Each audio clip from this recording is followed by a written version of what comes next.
Hello and welcome, ladies and gentlemen, to the concluding round of the NXTGEN Racing PROTO GT3 Championship Season 2, as brought to you on the Premier Sim Racing platform available only on PC, known as iRacing. And today is round 10 of 10. It is the round that all roads have led to, and we are here in the Sunshine State of the United States of America, known as Florida, for the one and only Daytona International Speedway. In the pictures in the background, you can see our drivers are getting set at the moment, because of course it is our final endurance race round of the season. We're being round 10 of 10, and that means we have a rather redacted schedule for you today. But whilst we may not have any qualifying and we may not have two races, we have one race and one race only, where all of the odds will be settled and our drivers will look to be crowned champion in their respective classes. Plus we also have a team's championship to be crowned, and what better circuit to bring things to a conclusion than Daytona, given the fact that this circuit is known throughout the years as being a brilliant racing circuit for endurance racing. Indeed, only earlier this year we did have the 24 Hours of Daytona, and our drivers were looking to do their utmost on the road course. With the oval banks combined with the infield section, a multitude of straightaways, hard braking zones, and rather heavy left turns and right turns in the infield is going to be for our drivers to absolutely master the art of protecting the tyres, managing the fuel, keeping it consistent, but also at the same time delivering the ultimate pace. And who's going to be able to master that enough in order to become champion in their class? We'll find out in our schedule for tonight. Times in British Summer Time, that's BST or Universal Coordinator Time +1 at UTC +1. We can see our schedule consists of one race, and it is the endurance race, 120 minutes, and that will kick off at approximately 8 o'clock this evening, or in just under 14 minutes time. In the commentary booth you have myself, Paul TX141 Walsh, also known as Britain Spit, depending on what media you follow me on, and you're tuning live one of 3 media platforms for your viewing pleasure. Firstly, you may be tuning in via the official NXTGEN Racing YouTube channel. Alternatively, if you are on Facebook, you'll be tuning in live by the official NXTGEN Racing Facebook group, and that may be found at facebook.com/groups/NXTGEN Racing. Or lastly, you may be tuning live on Twitch at twitch.tv/TX141. But either media platform you're tuning in from, we say hello to you. We wish you all a lovely evening. I hope you're doing well. Indeed, get yourself settled, ladies and gentlemen, because we've got fantastic racing ahead, and well, we've got only a small opportunity to give you a quick recap of the journey that's led us here. Of course, we look to our calendar firstly, and we can see that with round 10 of 10 being at the very bottom of the calendar, we started off back on the 18th of January in Japan at the Fuji Speedway. In the footfalls of Mount Fuji, we got to see rivalries of plenty ignite, and particularly between Chris Danes and Benjamin McCluskey in the LMDH Gold class. Then round number 2, it was the highly technical Hockenheimring Baden-Württemberg circuit. And there at the Grand Prix course on the 25th of January, we got to see our drivers really have their first proper taste of the tight nature of traffic management across the prototype class in the GT3 classes, where they made our way to the United Kingdom for round number 3 on the 1st of February, and that was at Silverstone, where the wide open spaces enabled our drivers to go 2, 3, 4 or even 5 wide in some cases into corners. But then round number 4 was our first endurance race round of the season, and led up in front by Gaz Williams with all the drama behind the LMDH Gold driver, and that was at Road America in the 8th of February.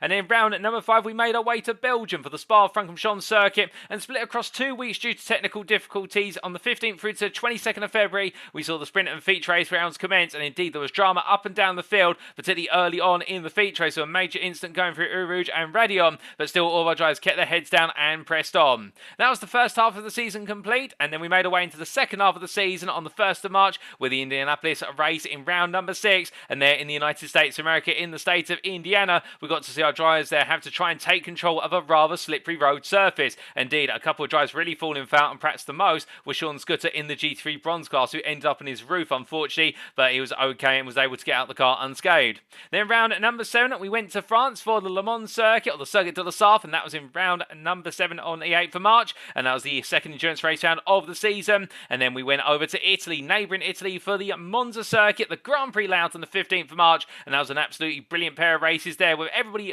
relatively making it through at turn 1, albeit the pair from SCCR Sim Sports of what was Barry Jarman and Kevin Stringer having to come in together under braking it into turn number 1, and you don't want to take your teammates out, but indeed the team had the ultimate nightmare. But still they bounced back from that going into the penultimate round, and we saw the penultimate round last time out on the 22nd of March, and that was at the Circuit de Nevers Magny-Cours in France. And indeed, what a brilliant pair of races we had there, with fantastic battles, and particularly in the G3 Gold class, where Frédéric Stensbold-Duray was able to keep keep Gavin Gardner at bay, and we did get to see his team slow-mo teammate Mendes Flutenberg get right into the mix. Indeed, it was a team effort just as much as a solo effort between the team slow-mo drives in order to try and keep Gavin Gardner down in P2 in the class. But we start to talk about championship points. Indeed, going into Daytona, championships are key, and let's give you a recap of the driver class, indeed the team's championship as well, as we head into tonight.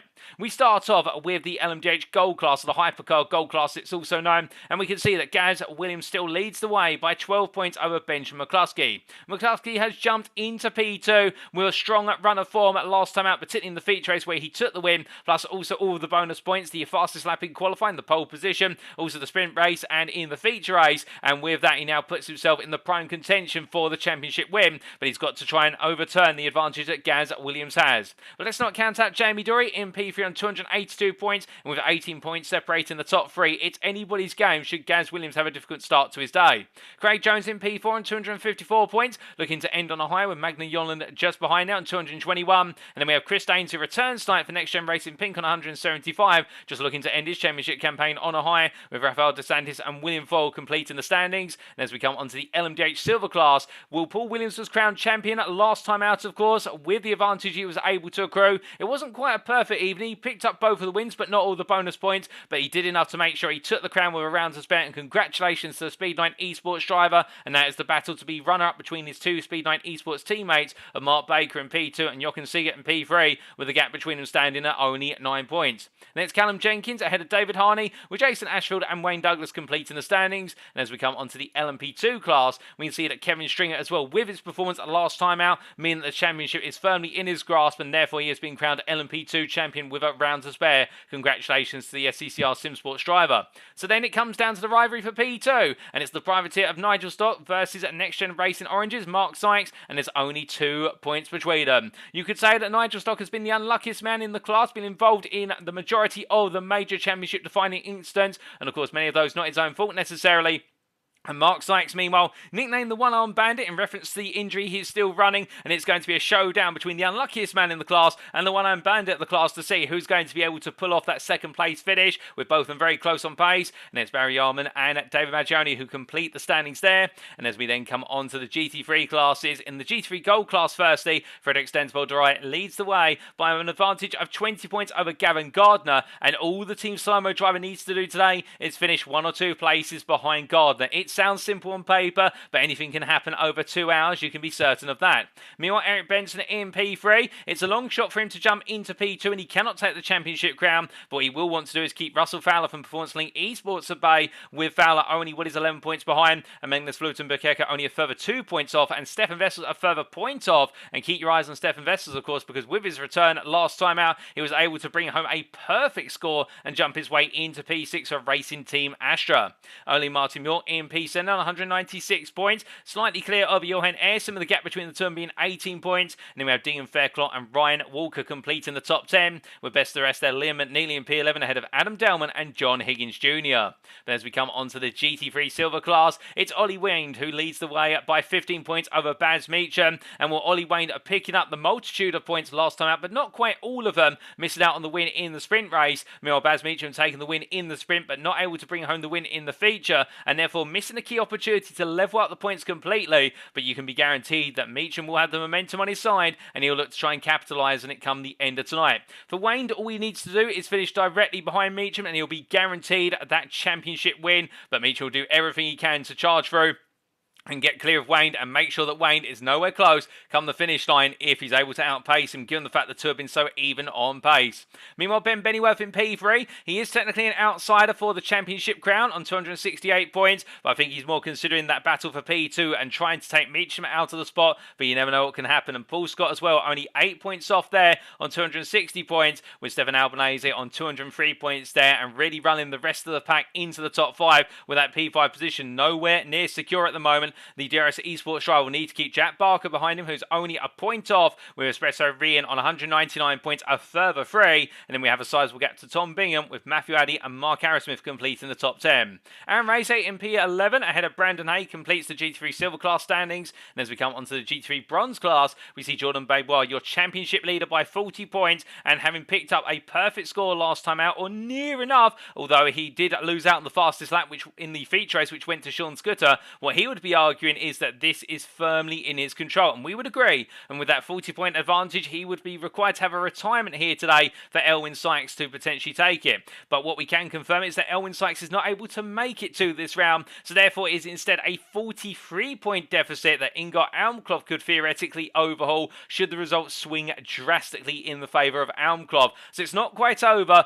but you could say it's a formality, or is it? That's the question. Daniel Stillman, meanwhile, in P4 on 218 points. He'll be looking to keep Jorge Santos behind him come the end, with Eric Sveston, Sean Scudder and Artie Chatskonstantinou completing the G3 bronze standings. And as we come onto the Teams Championship, Speed9 Esports lead the way, but it's not done yet. With an advantage of 50 points over NXTGEN Racing Purple, you can imagine the Bentley team outfit will be looking certain to be taking that championship crown. But of course, if they don't pick up the majority of the points, then they may find themselves losing out right at the end. NXTGEN Racing Purple, meanwhile, will be aware of the threat from SCCR SimSports. We've seen the two teams battling for P2 for some time, with NXTGEN Racing Orange being an outside influence there, a further 31 points off. And indeed, with their advantage extending to 107 points over Racing Team Astra, for NXTGEN Racing Orange, it's about bowing out with pride today and looking to try and nip at the heels of SCCR SimSports. Racing Team Astra will be more concerned with Team Slomo, who are only 10 points off, with Team Slomo leftovers also in the hunt for P5. And then we do have a sizable gap to NXTGEN Racing Pink, who in turn are steering clear of Team Slomo Black, and DRS Esports complete the top 10.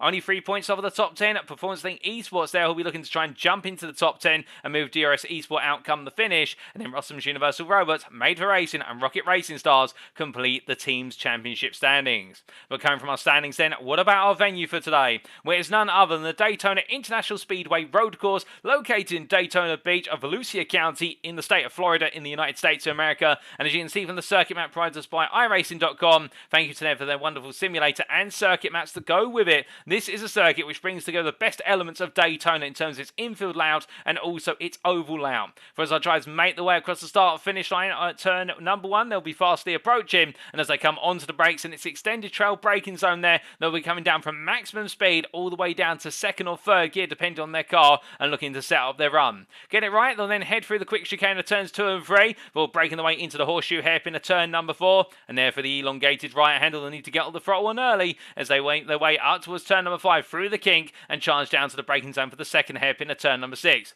There it's going to be tied to the apex, but as they head back to the power, they'll head up to turn 7, a sharp left-hand right-angle corner, but that'll take them back onto the oval banking as they roar their way across the banking to turn number 8 and down towards the bus stop chicane of turns 9 through to 11.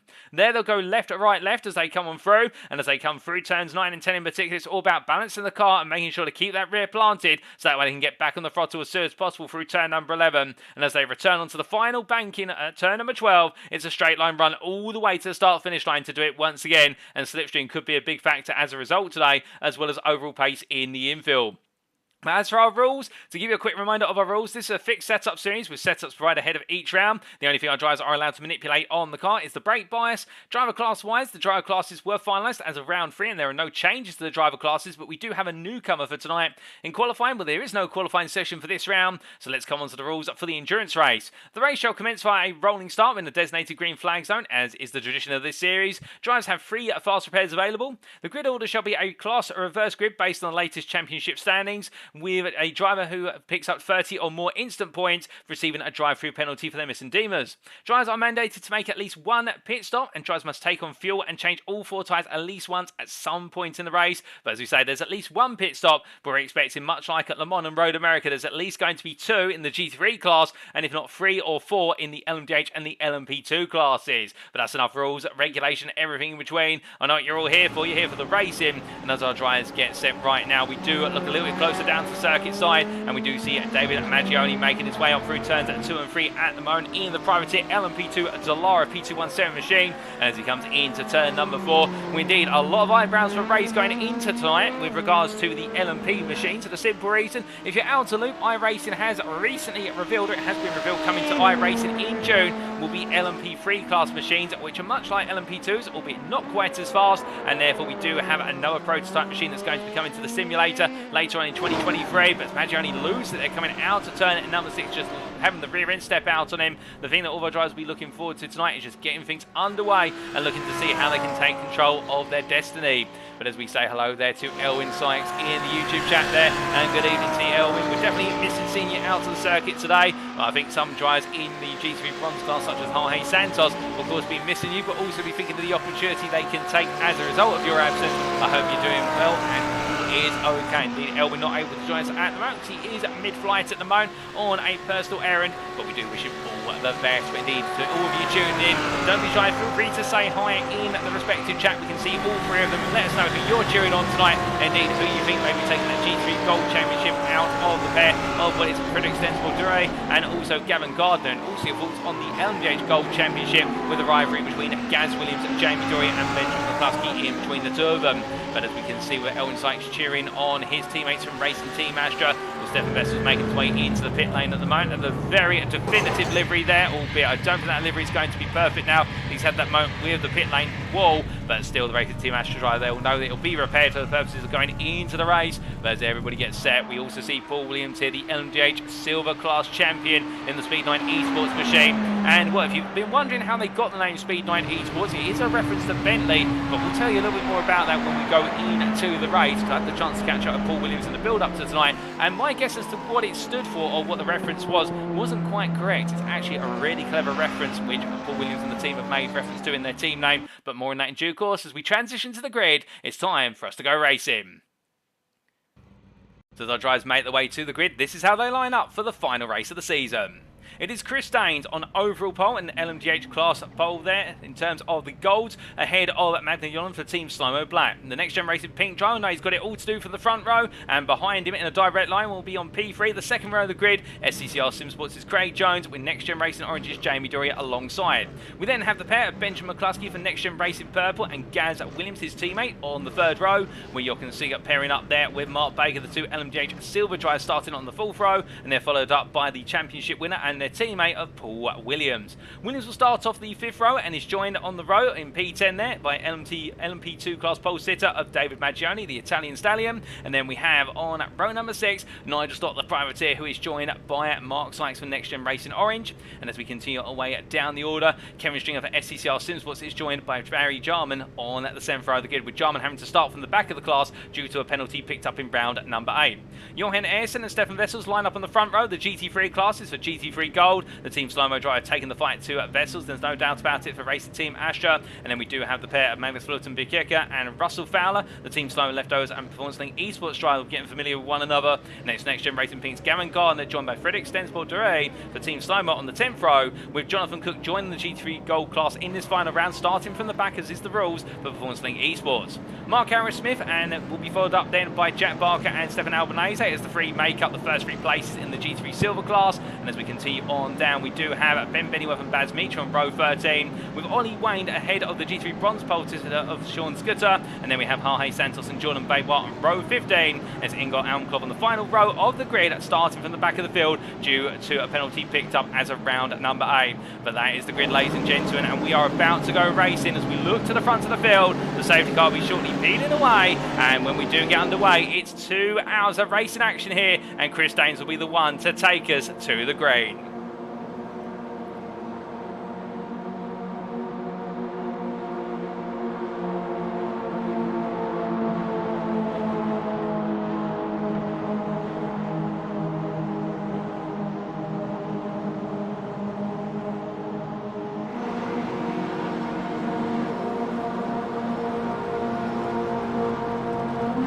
Lights out, away we go. Danes leaves it late. You can understand when it's a run to turn 1, and as he charges his way down into the opening braking zone here, Yonland being left behind by comparison, they come hot on the brakes. Meanwhile, Craig Jones immediately up the inside there on Yonland as he goes to the early move. Side by side as they emerge from the corners, they come towards turns 2, 3 and into 4. They're going to the horseshoe, and third behind you can see the LMDH Silver class staying as is, but onto the brakes here, Yonland defends hard with Jones holding firm. Meanwhile, back in the GT3s, we can see here class leader Jochen Essen as he comes down to the brakes of horseshoe. As he comes to the right-hander, we've got a car around there on the grass, and I believe that's Mark Baker who's gone on the round. But meanwhile, Jochen Essen holds firm, and further behind we see Russell Fowler battling hard here with Gavin Gardner as the two drivers make their way up towards turn at number 6. Fowler making a bit of early ground with Frederick Stensborg Dorey losing out behind as they head on to the brakes here. Gardner right now really pushing on as Vessels meanwhile has moved into the lead of the G3 Gold class. Further behind, meanwhile, we do look to Ollie Wayne here. Wayne tucking in behind Ben Bennyworth, and of course Wayne will need to make ground, but look at Baz Meacham. He's already gained 5 places overall, 3 in the G3 Silver class and he hasn't even done half the lap as he makes his way into the second half right now. But we have a little bit of smoke coming up there in the run out of turn at number 7. I think the driver might have just locked up the brakes or done a bit of wheel spin, and the smoke drifts across from turn 7's entry point. We'll mention right now does have Jonathan Cook behind, and the GT3 Gold driver will know that he doesn't want to interfere with the GT3 Silver Class Championship battle as they make their way down towards the bus stop chicane this time around. We'll mention here will cover it off surely as they head onto the brakes, and behind you see Ben Bennyworth here tucked in behind Barker, and Barker in return not gaining or losing anything to start. Meanwhile, Ben Bennyworth losing 2 places in class but gaining 1 overall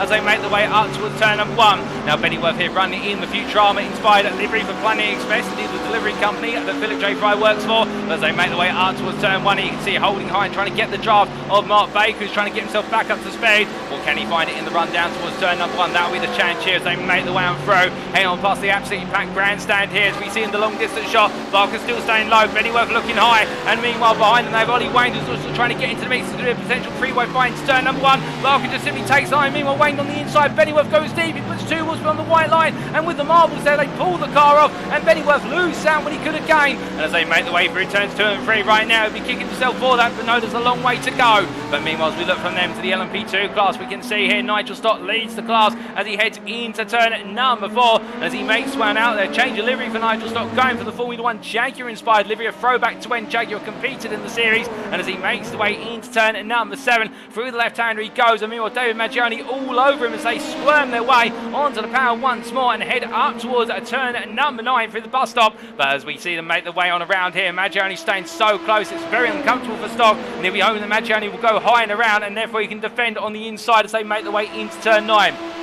But coming down to the braking zone here, where it's going to be side by side under brake, and Maggioni trying to commit to this all the way through, but in the end having to back out. They're just not having the leverage or the space to get the job done, and Nigel Stott playing smart with the defence here. But now Maggioni will have the longer run into turn number 1 as they power their way on around. Meanwhile Jarman and also Stringer just behind the 2 SCCR Sim Sports drivers, staying right firmly in pursuit of this and can just feel safe for the time being. And you see Maggioni really right now sliding all over the back of Stock, and I think he's trying to just get a little bit more slipstream before he looks at the move. But as they head down towards turn number 1, the only other thing could be a little bit of a bump draft here, but these LMP2 machines, you have to be careful, and we can see there it is going to be Jarman up the inside of the pair of them, and Barry Jarman comes out of nowhere to take the lead on the LMP2 class. My good lord, now that was very well timed, but it's not over yet with Stock there being put slightly astray on the run out of 1. It means now that Maggioni's trying to go outside, and as they make the way out of Horseshoe, you can see there on the power string has to back off with a little bit of wheel spin, almost send it into the infield grass. And as they made the way through turn number 5, all the battling continues as they head down to the brakes into 6,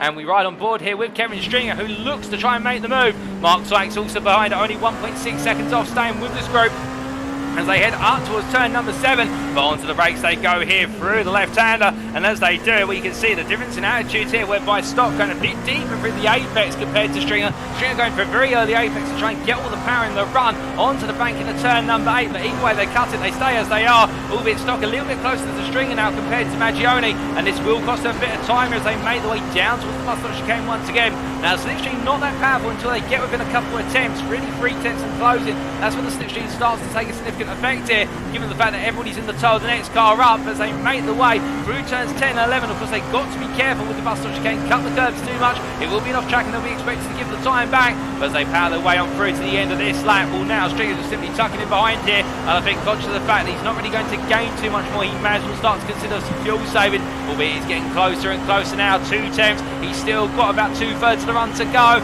Now halfway, he's got another half bit and heading up towards the braking zone here as he heads down towards turn number 1 and decides not to try and pounce here, just simply wait his turn and go a little bit later. But meanwhile, speaking of one driver right now who's not waiting his turn, he's coming through the field absolutely roaring. It is Gavin Garner. He's moved up to P2 in the GT3 Gold class as he heads down towards turn number 1. We can see Bikeka there covering off the middle of the road. He makes Gardner go high instead. A bit of a late move there from Bikeka, but at the same time Gardner responding to it adequately, and as they make the way down towards the braking zone here, I think Bikeka right now may have been given a bit of a mandate by the team. You need to prevent Gardner getting through until Dorey can close up. And as they make the way down towards turn number 4, of course, the team, it will mean a lot to them in terms of being able to bring home the championship crown for Dorey in the GT3 Gold class. And well, right now, Gavin Gardner, things finish as they stand. He would be the champion with Gardner, and Dorey would lose out by a small fashion of points. But meanwhile, as they make the way on around, we look back to the GT3 Silver class leader here of DRS Esports, Stefan Albanese. And I had the opportunity to catch up with Albanese in the build-up to tonight.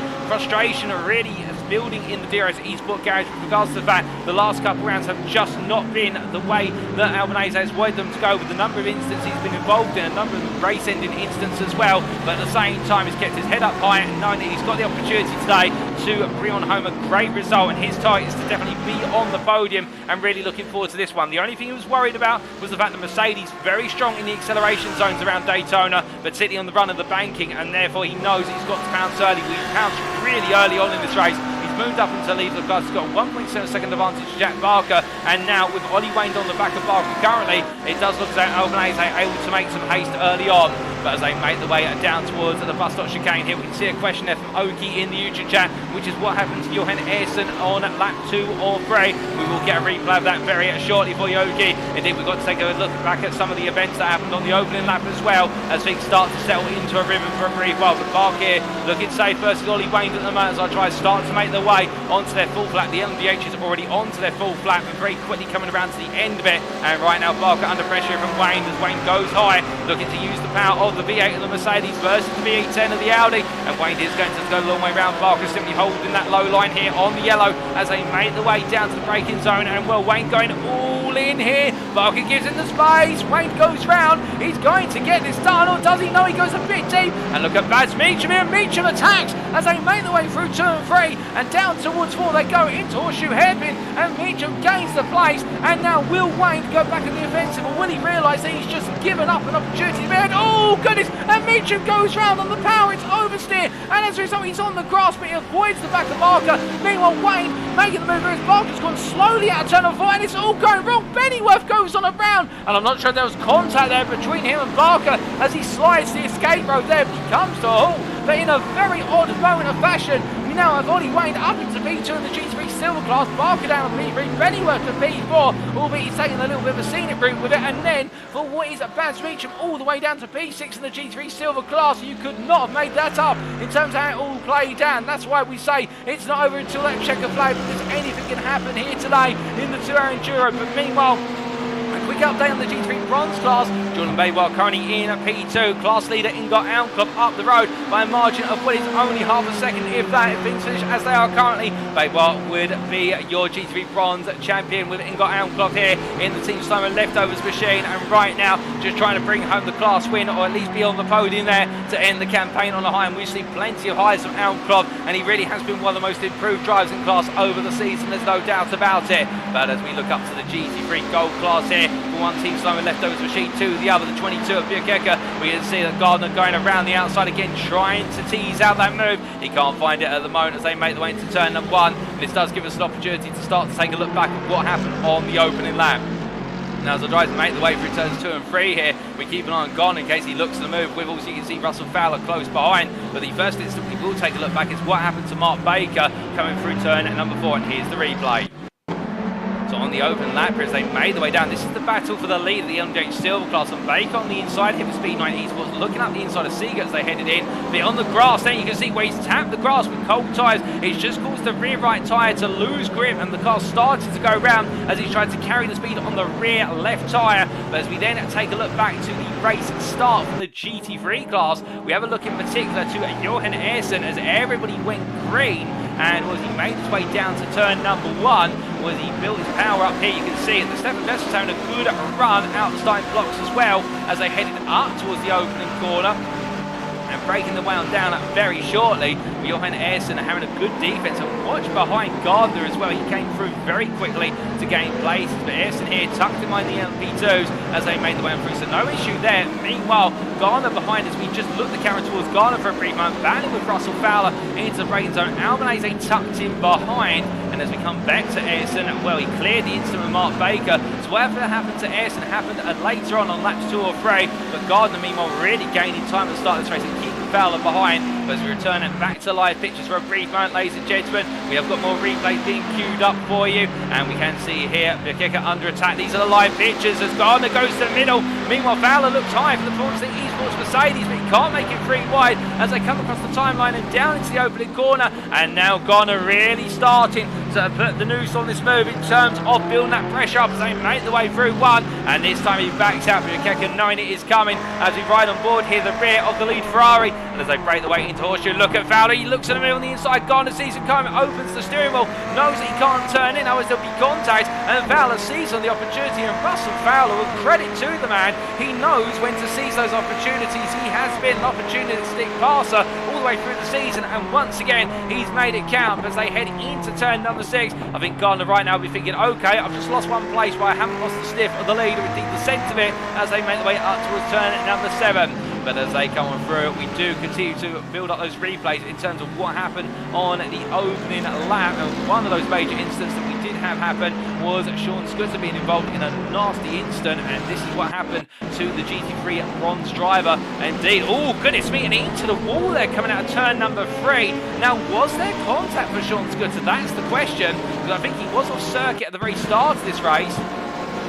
And coming on through there, turns 2 and 3, goes to the grass, but the rear of the car just comes loose as he tries to steer it onto the racing lines. The racing team Astra driver there, well, I'm not sure if there's a problem with the car beforehand, but it all went very, very wrong very early on indeed. But as we return it to the live pictures now, make the sort of Bukeka behind Fowler. In fact, Fowler's found his way through. We'll take a look back at that very shortly in terms of how Fowler made the move count. But the big question that number you've been asking in the YouTube chat is what happened to Jochen and also to Stefan Vessels. And well, we will look at that very shortly. The replay's ready to go. But right now, we're looking at Russell Fowler here, who's being chased down by the pair of Bukeka and also Gardner as they made the way to turn at number 1. No change this time, albeit they do have Jamie Dorey. They're threading the needle in amongst the 3 GT3 drivers as they come through 2 and 3 right now. Dorey will simply take the inside line of turn 3, and it will be the status quo once again. And now we can take a look back at what happened to both Jochen and also Stefan Vessels on what was lap number 3. So they were making their way down towards turn number 1, and on the brakes they went, oh no, and it was very tight between the 2 of them, and they came together and were both to the tyre barrier on the outside. Now that I think is going to be a difficult one to call for the stewards, but we take a look back at the incident riding on board with Stefan Vessels, and well, as they made the way, and Vessels switches to the inside, Ayrton comes across, and well, I think Vessels knocking on the door there to try and find the space.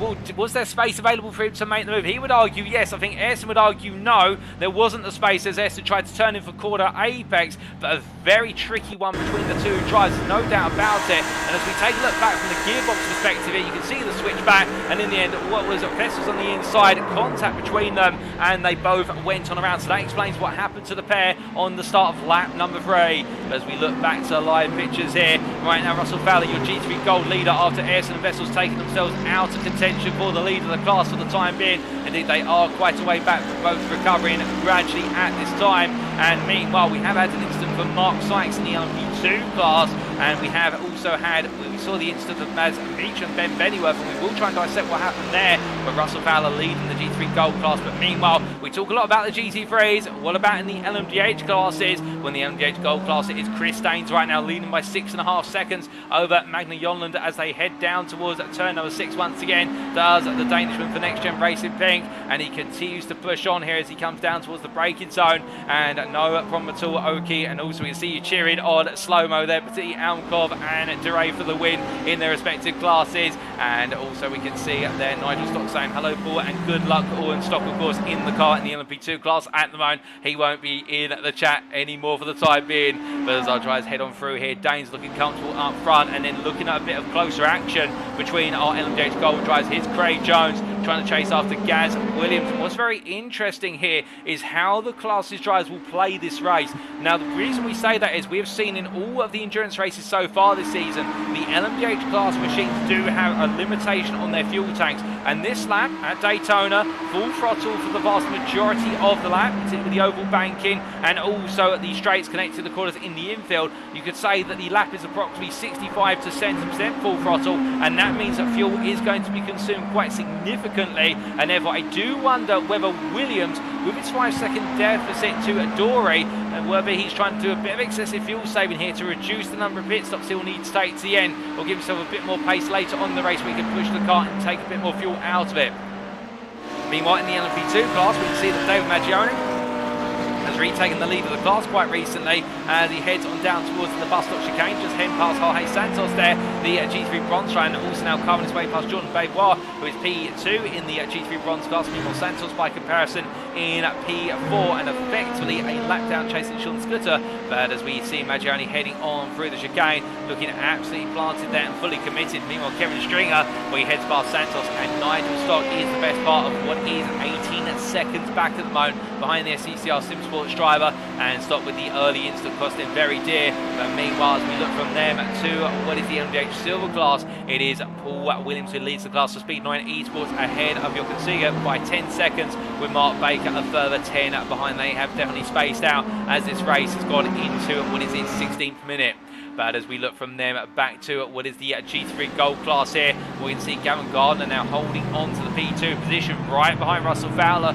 No major change between them. The biggest change perhaps at the moment is if you look in the back of this trio of cars, you'll see a member who is adding himself to make it a quartet, and that is Jonathan Cook, who in the Fortnite Esports 144 car, charging after Russell Fowler here, and of course he'll be trying to get with his teammate in order to make it a 1-2 and making his debut in the season finale. He'll also be conscious of the fact that he is coming in with the championship battle on hand, but the Fortnite Esports driver here in the slipstream Bikeka at the moment, and these two staying firmly in the wheel tracks of Gardner and Fowler. It'll be interesting to see how they navigate one another. As you can see there, Cook taking a little bit of a look to the inside before the brake is overturned, and I think saying to Bikeka, look, don't fall asleep at the wheel, I'm right here. And Bikeka in return conscious of that, but also conscious of the fact that Dorey making his way out of the bus stop chicane is only 1.2 seconds away, and the team slow-mo driver here, if things finish as they currently stand, it would be very close between himself and Gardner, and I think Gardner would just do it, although it'd be right on the boundary. I think Dorey will want to gain one more place in order to guarantee he'll be taking the G3 Gold Championship as the Norwegian heads to the timeline as he heads down towards turn at number 1. Meanwhile, Stefan Albanese right behind, and the G3 Silver leader here, knowing he doesn't need to do anything drastic. Meanwhile, we have had retirements of both Ben Bennyworth and Gaz Williams with that incident that we saw earlier on, and we will take a look back at exactly what happened very shortly, because it was a nasty incident for the pair, and we do have the replay now. And this will be the story of how it ended for Meacham and Bennyworth as he got on the power coming out of what was turn at number 4. Jack Barker having a little bit of a moment on oversteer, power oversteer catching Barker out, and Meacham in the end also getting caught out by that in reaction. And for Ben Bennyworth, as we saw at Meacham off circuit, Bennyworth coming into turn at number 5, and there, goodness me, I'm not exactly sure what happened there. It looks like Bennyworth had to come off the front because of Barker being slow through 5. And it's almost as if the car was catapulted to the right and then expedited by the driver who made contact with him. But let's ride on board with Bennyworth and listen in.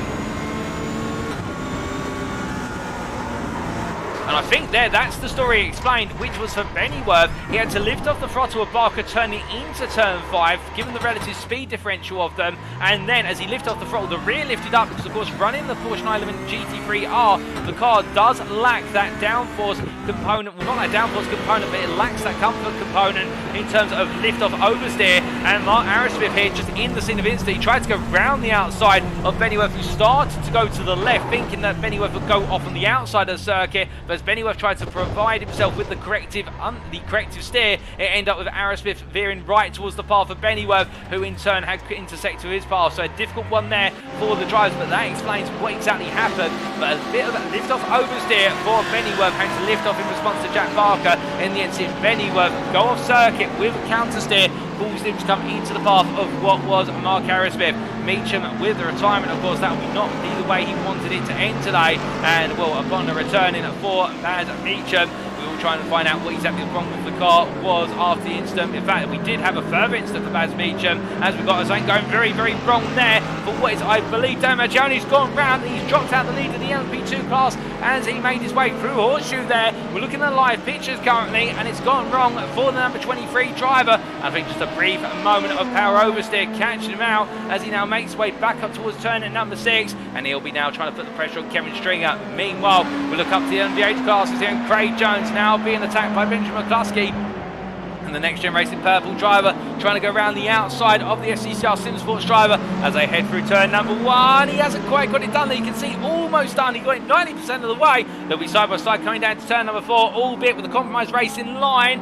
Will McCluskey go for it? He goes all in on the brakes there. Jones gives him the space. Great respectful racing between the two of them, and McCluskey does get it done in a very bold move through turns 1 through to 4. Well, he's proven he can get it done as they head in towards turn number 6. But onto the brakes they go here, and Jones showing no signs of trying to make the counter-attack here. I think Jones trying to conserve the car and make it go as long as possible. As they come on through and up towards turn at number 7, we do have an opportunity to look to the GT3 at Gold class here, and for an extensible Dorey for Team Slow-Mo, well, he's tucked in behind his rival Cook here and looking to try and gain the first pass, which will enable him to be in the driving seat for that championship win. They're heading it down towards turn number 1. They've still got a few hundred metres to go, and Cook in turn only 6/10 of the Magnus Lutz and Bukeka. It is very close between the two as they head onto the brakes here, and Cook goes overly deep. I think they're having to release the brakes through fear of tapping the back of Bukeka in return to brake early due to the LMDH machines coming on through, and with them all negotiating one another right now, Cook loses the place and Dorey moves into a position whereby, if things finish as they currently are, he will be your G3 Gold champion. But as they make the way up towards turn 6 this time, Stefan Albanese also coming on through and making it even more ground than the G3 Silver class, and Cook, I think, will be a little bit annoyed that he let the place go, but in return I think he'll be happy that he was safe than sorry. Meanwhile, we see there off circuit just ahead of them, it is the LMP2 driver SCCR Sim Sports' Barry Jarman, who's got it wrong at turn 6. Gradually returns to the circuit, waits for space to do so. Safe rejoin as he makes his way back up to speed. I think they're just simply going a bit too deep into the corner. Terzi getting on the power and understeering off. We'll try and find out what exactly happened. But meanwhile, with Jarman dropping down the all, and David Maggioni as well, Kevin Stringer, your champion in the LMP2 class, is now back into the lead of the class here. Well, he loves being up at the very front, but he does have Maggioni for company, only 2/10 off, as the pair make the way for the bus stop chicane once again, roaring on through and heading up towards turn number 12. But powering their way up through the gearbox, we do have that chance to take a look back at what happened to Baz Meacham ahead of his retirement.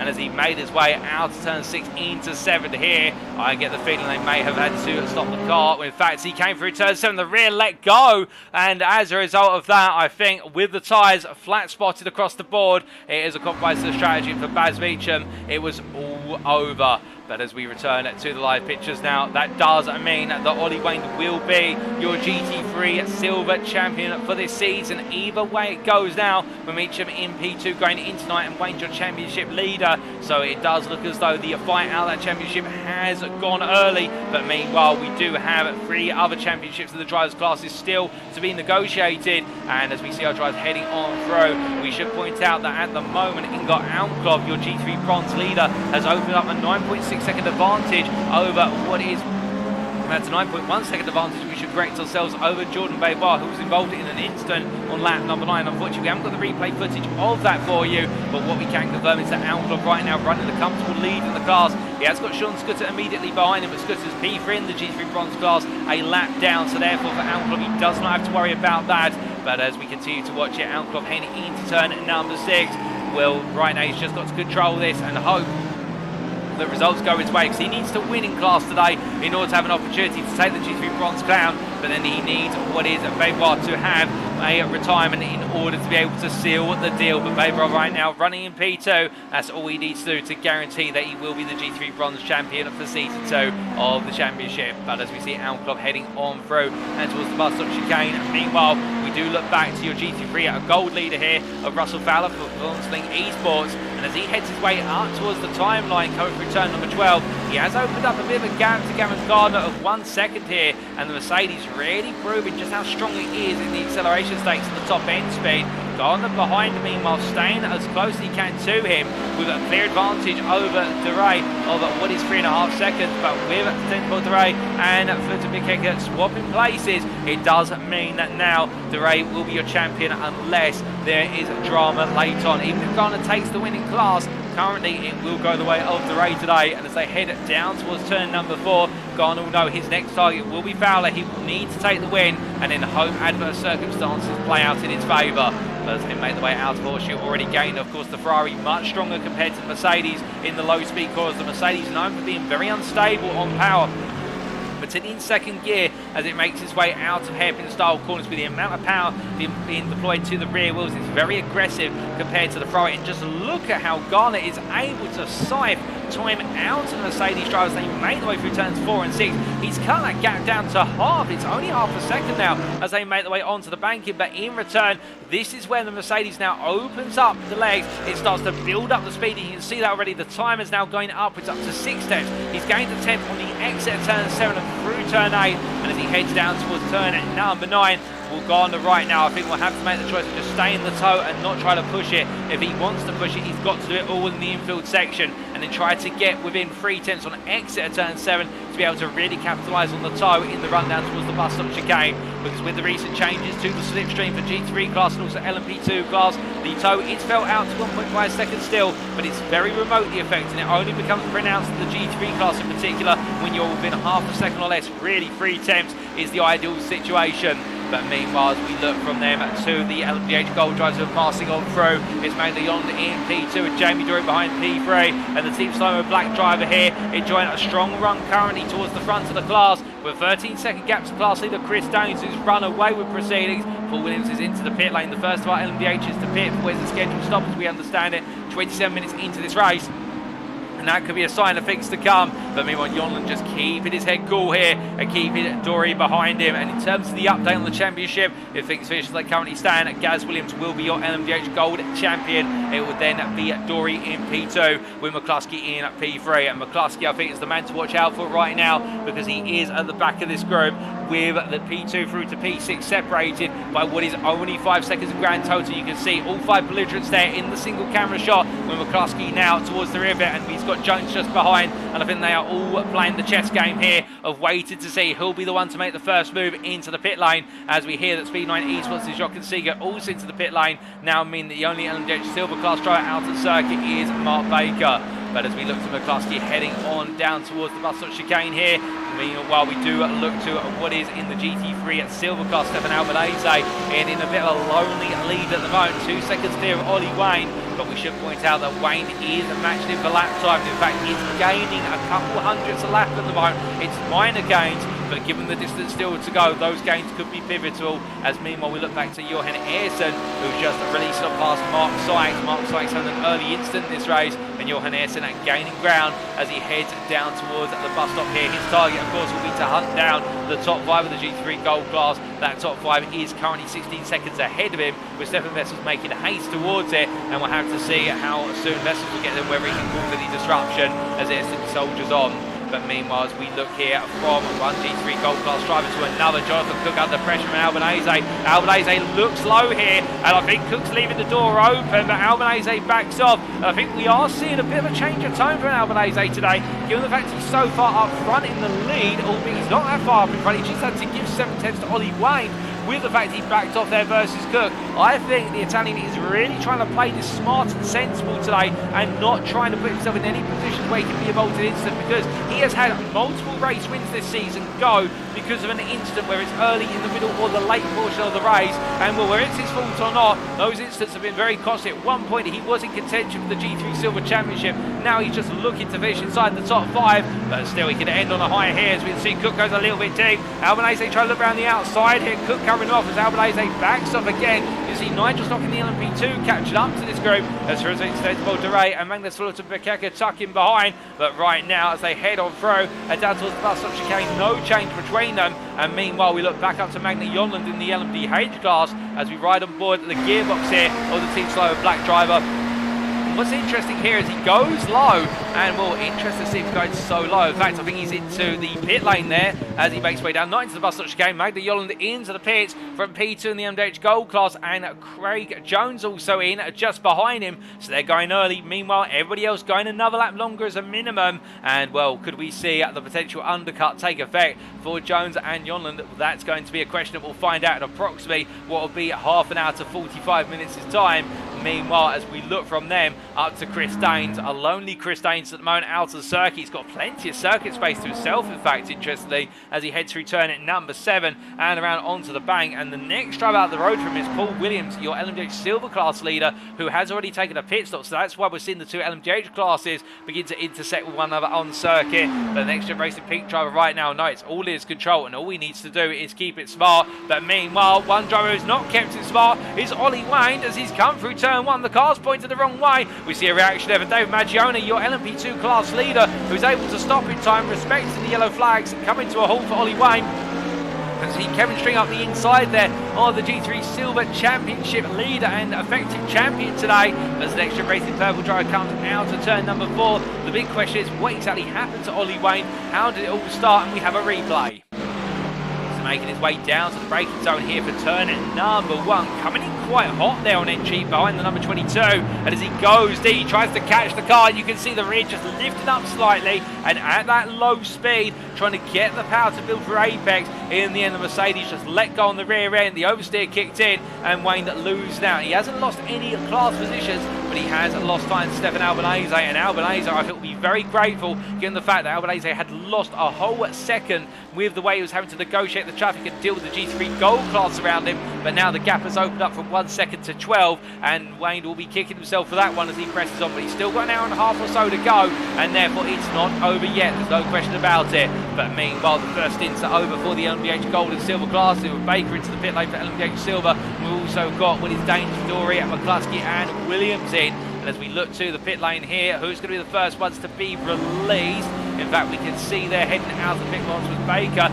Meanwhile, Dorey starts to head on out, and Jamie Dorey returns to P2. But where is Magna Yonland? Well, Yonland, by comparison, is only heading down towards turn 1 now. In fact, he hasn't even crossed the timing line yet. So Dorey has got the jump here at Magna Yonland, and Craig Jones as well. It is quite a significant jump here. And, well, in fact, is it a jump as he heads on through? That's McCluskey, who's still coming out of the pit lane. So McCluskey is dropped to the back of the LMDH Gold class. Yonland's to P4, Jones is to P5, but Jamie Dorey and Gaz Williams are the biggest gainers in the pit stops, with Dorey moving to P2 and Williams to P3. And now we can see that there's approximately a 2-second gap between Dorey and Williams, the same between Williams and Yonland, and then Yonland, Jones and McCluskey are separated by 3 seconds in total. So strategy has worked out one way at the moment for the NXTGEN Racing Orange and Purple drivers, albeit the other member of the NXTGEN Racing Purple team, McCluskey, it's not worked out for, as you can see him at the rear of the picture. But now they're coming up behind a significant amount of traffic here, including the battle for the LMP2 lead between Maggione and Stringers. Maggione goes low, ducks down to the inside here of Bikeka and trying to get the move done immediately. But now he's going to have to go high, he's going to have to switch up as DeRay's trying to chase down Albanese and the GT3s. And as they power the way on through, we jump on board with Kevin Stringer as he negotiates this situation. They do have Jones behind them. Jones is going to be on the left of your picture as they head in, and you can see, right, it's going to get very tight. Goodness me. And as they all come on through, well, they've all survived it there. But I think right now, Maggione and Stringer would have been hoping that Jones would have backed off, but Jones has got other ideas, and you can understand why. As Jones, in fact, has moved up to P4 and has got ahead of Magna Yonland with all the traffic. Stringer here looking for the move. He's going to have the overspeed as they head up towards turn number 1. And we're powering on around now. It's going to all be about the draft, as we do see there. Yonland gifting the toe to Maggione to a brief moment. And Stringer looks high around the outside here. On the brakes they go into the opening corner. Stringer looks to go outside, but he can't quite do it. He can't get the leverage under braking, and he has to back off to fight another day as they make their way through turns 2 and 3. But coming down towards 4. Meanwhile, we do see that McCluskey now up the inside of Stringer. Stringer's going to have to wait a little bit longer here, but definitely a very tricky moment for all drivers concerned, heading through the banking of 8 and down towards the bus stop chicane. But they all negotiated it very well, and that's why we've had 3 classes of the machine all intersected at once, and that's multi-class racing at its finest in the Proto GT3 Championship. But as we do see at Maggione now being given a small elbow out there by McCluskey, who goes to the inside. Well, Maggione, I think, will feel a little bit inconvenienced by that, as it has been that Stringer has caught right back up to him.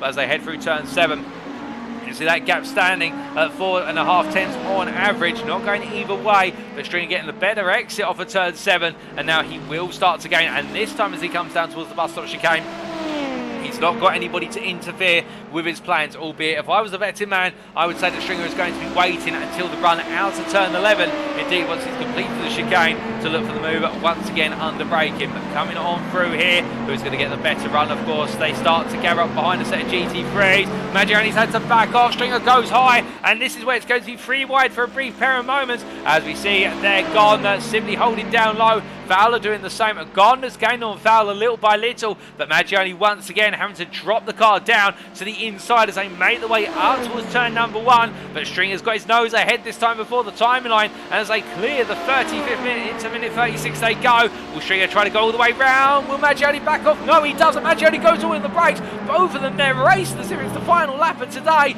We can tell you it's definitely not, but Maggioni defends once again. Brilliant racing between the pair of them, and Maggioni showing he's got a lot on the brakes there. But of course this will be bearing into tyre life and would potentially cause a switch up in strategy, whereby the drivers may have to pit sooner for those tyre changes. Nobody has changed tyres so far in any of the pit stops that we have seen in the pit lane, and therefore it is all down to who's going to make those tyres last as long as possible. And indeed, will try to split the tyre changes. Most likely they will, but who is going to feel the need to take on tyres sooner rather than later? And Maggioni right now pushing hard, then maybe taking a bit of excess life out the front tyres under the braking. But as they make the way through turn number 7, Stringer definitely getting closer and closer each time they clear the infield. And now the gap 3 tenths as they pass Mark Arrowsmith there in the GT3 Silver class position P4. But heading on down towards the turn number 9 bus stop chicane now, we can see here Stringer right behind, but again not really trying to gain too much to affect the pass here, and trying to play the game of save fuel first, attack on the exit of the chicane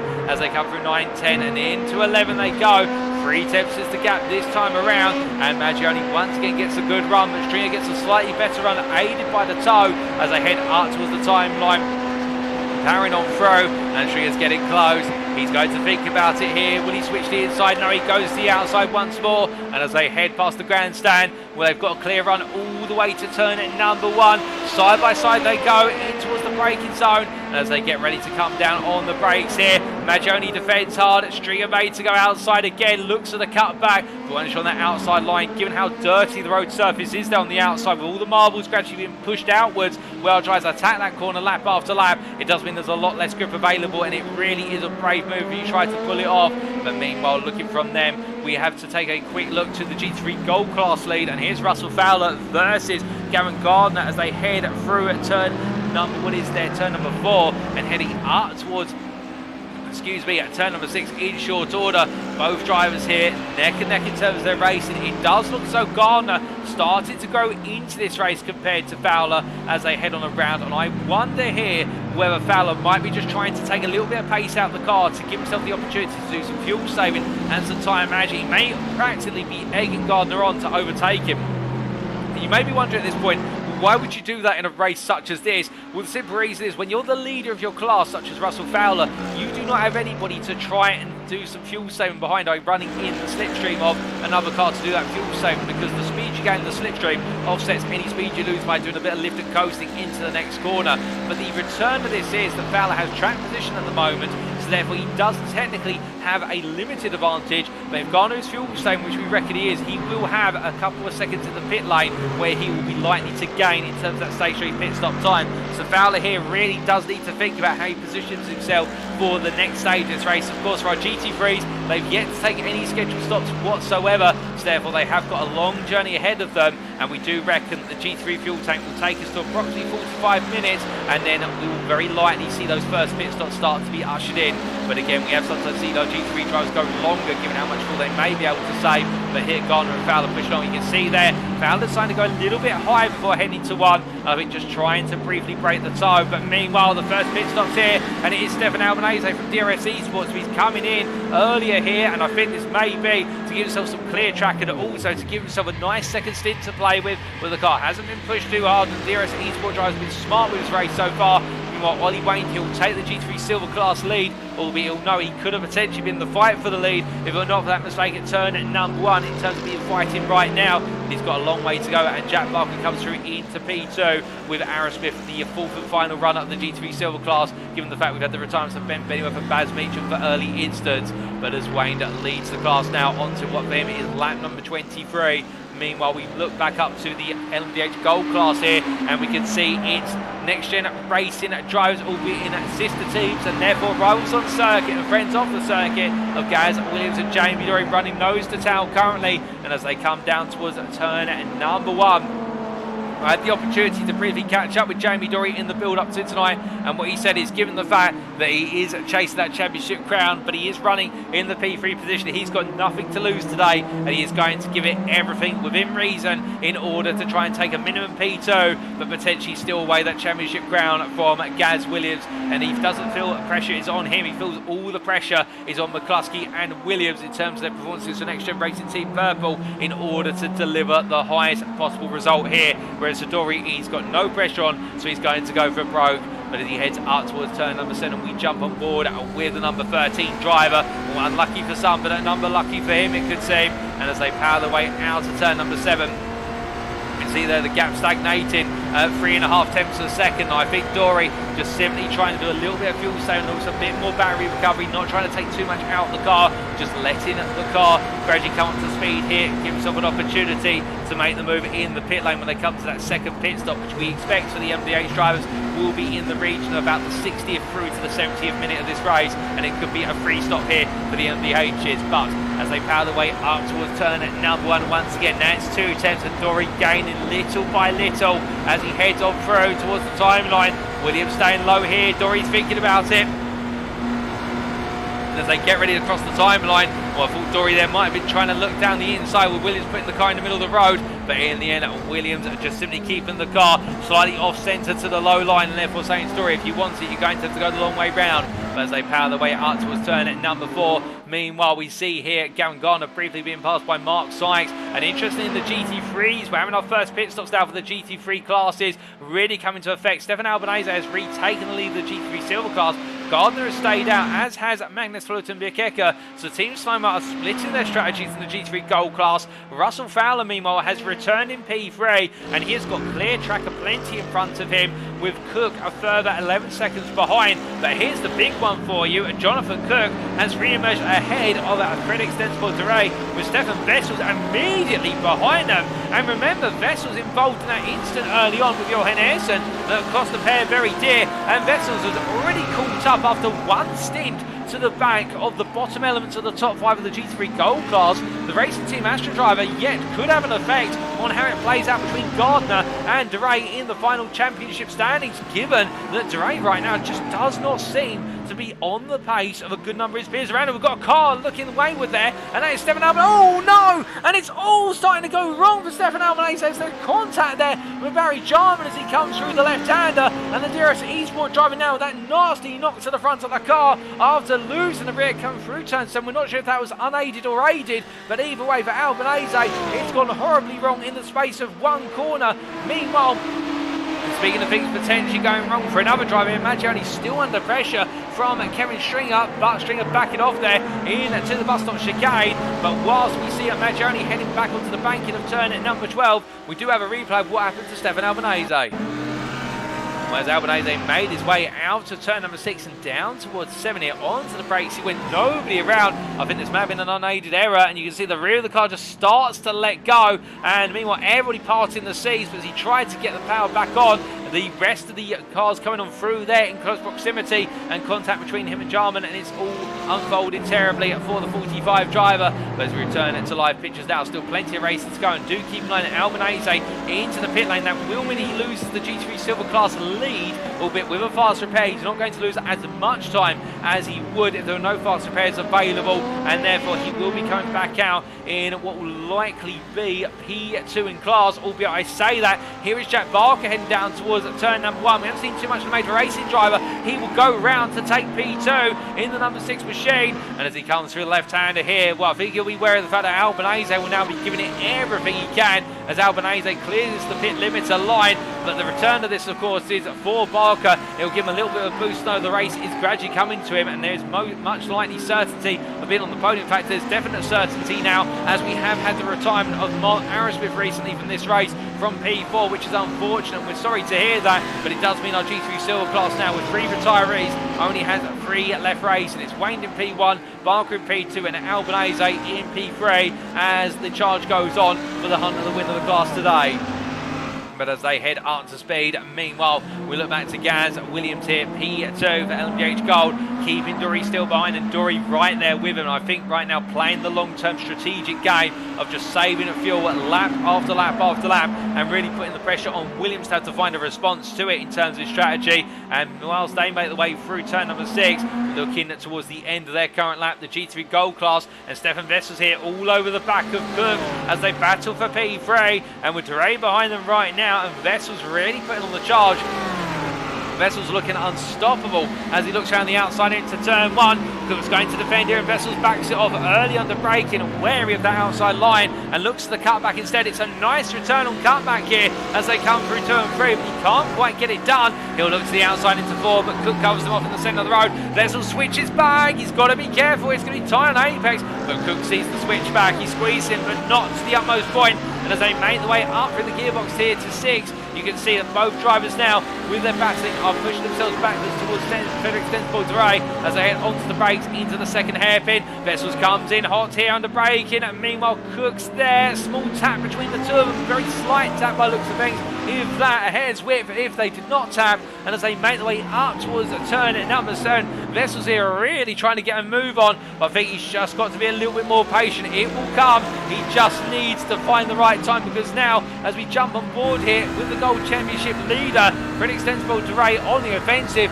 and knowing he needs to gain a place, at least 1, preferably 2, if he wants to take that GT3 Gold crown home with him, given that Gardner is the class leader at the moment. They've all completed 1 pit stop, and for Dorey, it's not going his way if things finish as they currently stand. But as they come through turns 9 and 10 and into 11, you can see backing off there, a very sensitive and gentle approach from the Team Slow-Mo driver heading through the bus stop chicane. Now, whether he's potentially worried about the fact he may lose it through there, it's very tricky, that chicane, in any class of car available here today. But you can imagine he will not want it to go wrong. Indeed, many of you will think about right now, if you were with us from the start of this season, what happened at Fuji when Dorey was leading in the sprint race by such a margin and then lost it all with only a lap to go. But as he watches on in, we see the battle between Cook and Vessels carrying on through into turn 1. Vessels goes wide, he goes deep, and as a result, as he goes out of the circuit limits, Dorey will come on through, and that's exactly what he was waiting for. He's waiting for other drivers to make mistakes, and as they head down towards turn number 4, well, right now Dorey will know his next target is Cook, and he'll look to try and get the move that Vessels could not make happen as soon as possible, so that way he's back into the podium positions and he can start to run off at a canter towards Russell Fowler and Gavin Gardner if his peers will let him. But heading on through turn at number 6, meanwhile we look to Craig Jones, who's caught up there behind for a brief moment, was Ingot Almklov as the GT3 bronze leader. Lets Jones and McCluskey go, and well, these two in the LMDH Gold class have been running neck and neck for some time as they break the way down towards the turn number 4, and the SECR Simsports garage fully alive in the build-up to tonight. I can definitely tell you that. I didn't have the opportunity to catch up with Craig Jones in the run into tonight's race, but I did have the opportunity to speak to his teammate in the LMP2 class of Barry Jarman, as we see here Jack Barker letting Jones go, and that's Kevin Stringer just in front. But speaking of the third man in the team of SECR Simsports, Jarman here heading on around through the banking there of what is turn at number 12, and towards turn 1 he goes. He was saying to me that aside from Le Mans, this is the best track for multi-class racing. Lots of overtaking opportunities on the banks, predicting plenty of potential carnage into the bus stop in terms of drivers getting it wrong. But in fact, we haven't seen any carnage or any major instance of the bus stop chicane. We've seen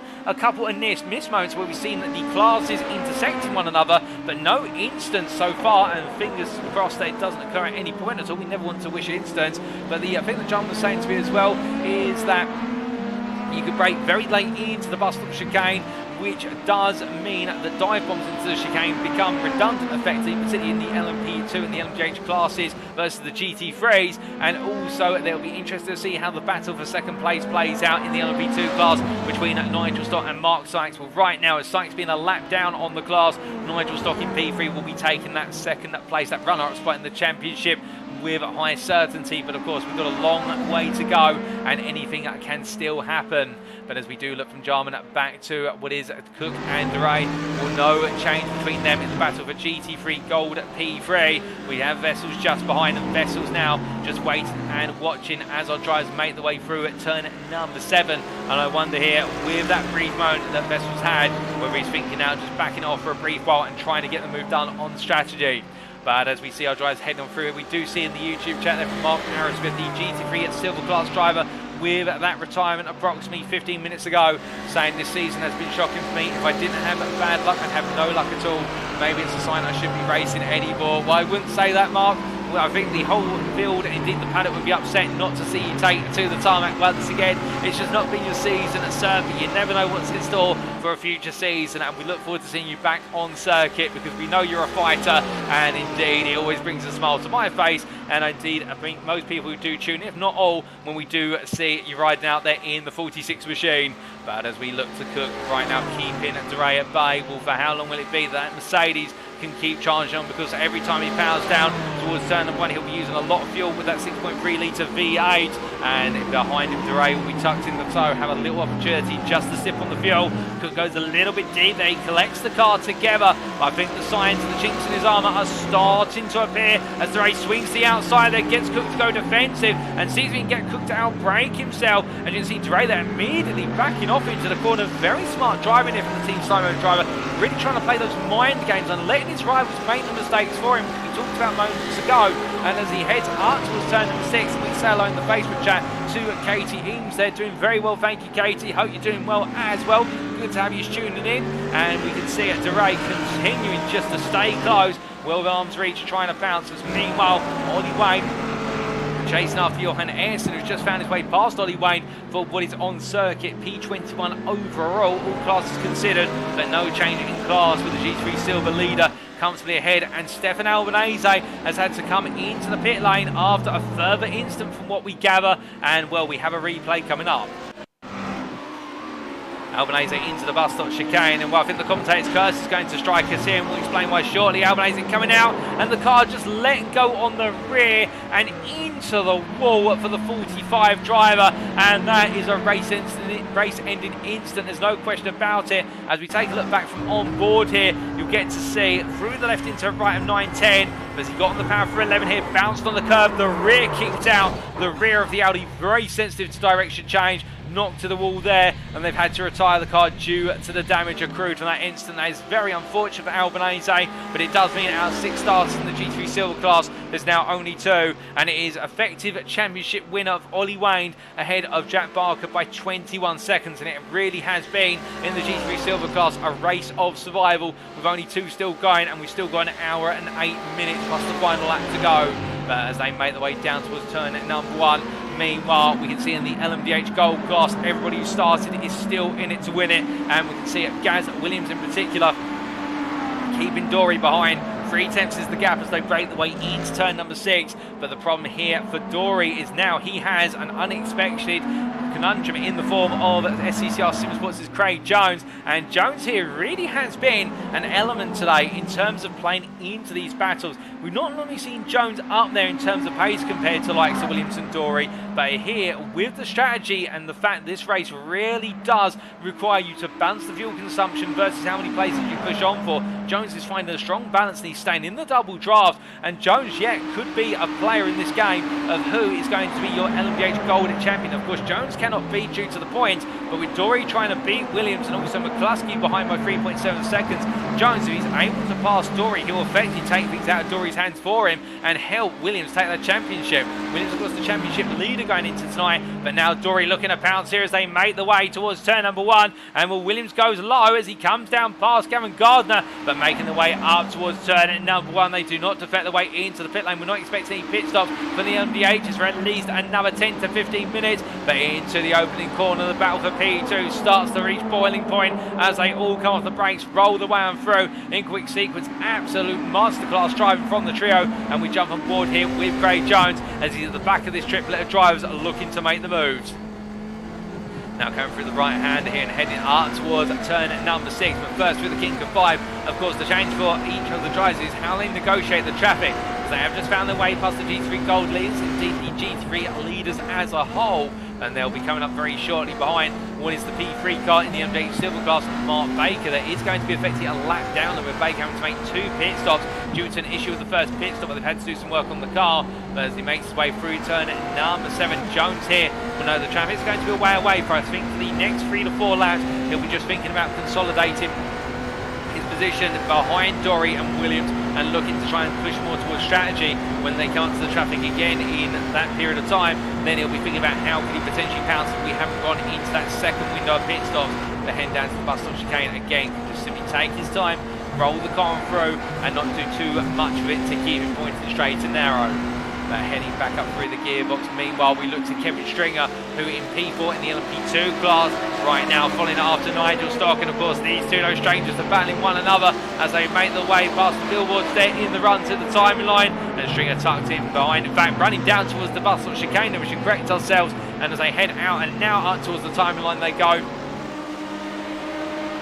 Stringer here tucked in very closely behind Stock, and I think at this point he's thinking of the move. Stock's going to stay low all the way round as they head towards the timing line, heading up towards that braking zone. Of course, it will feel like an eternity, and side by side here, both cars reaching top speed. Stringer being hung out to dry. Stock brings himself a little bit higher to make sure that Stringer hasn't got much room to play with. He'll have some, but not plenty. On the brakes they go. Stringer goes all the way round. Can he keep it there? He does keep it there, but Stock's able to cover him off as they make their way into 2 and 3. Line of piece, they make their way up towards the braking zone for 4, and as they come off the brakes here, Stringer really trying to put that momentum on for that final spot on the podium.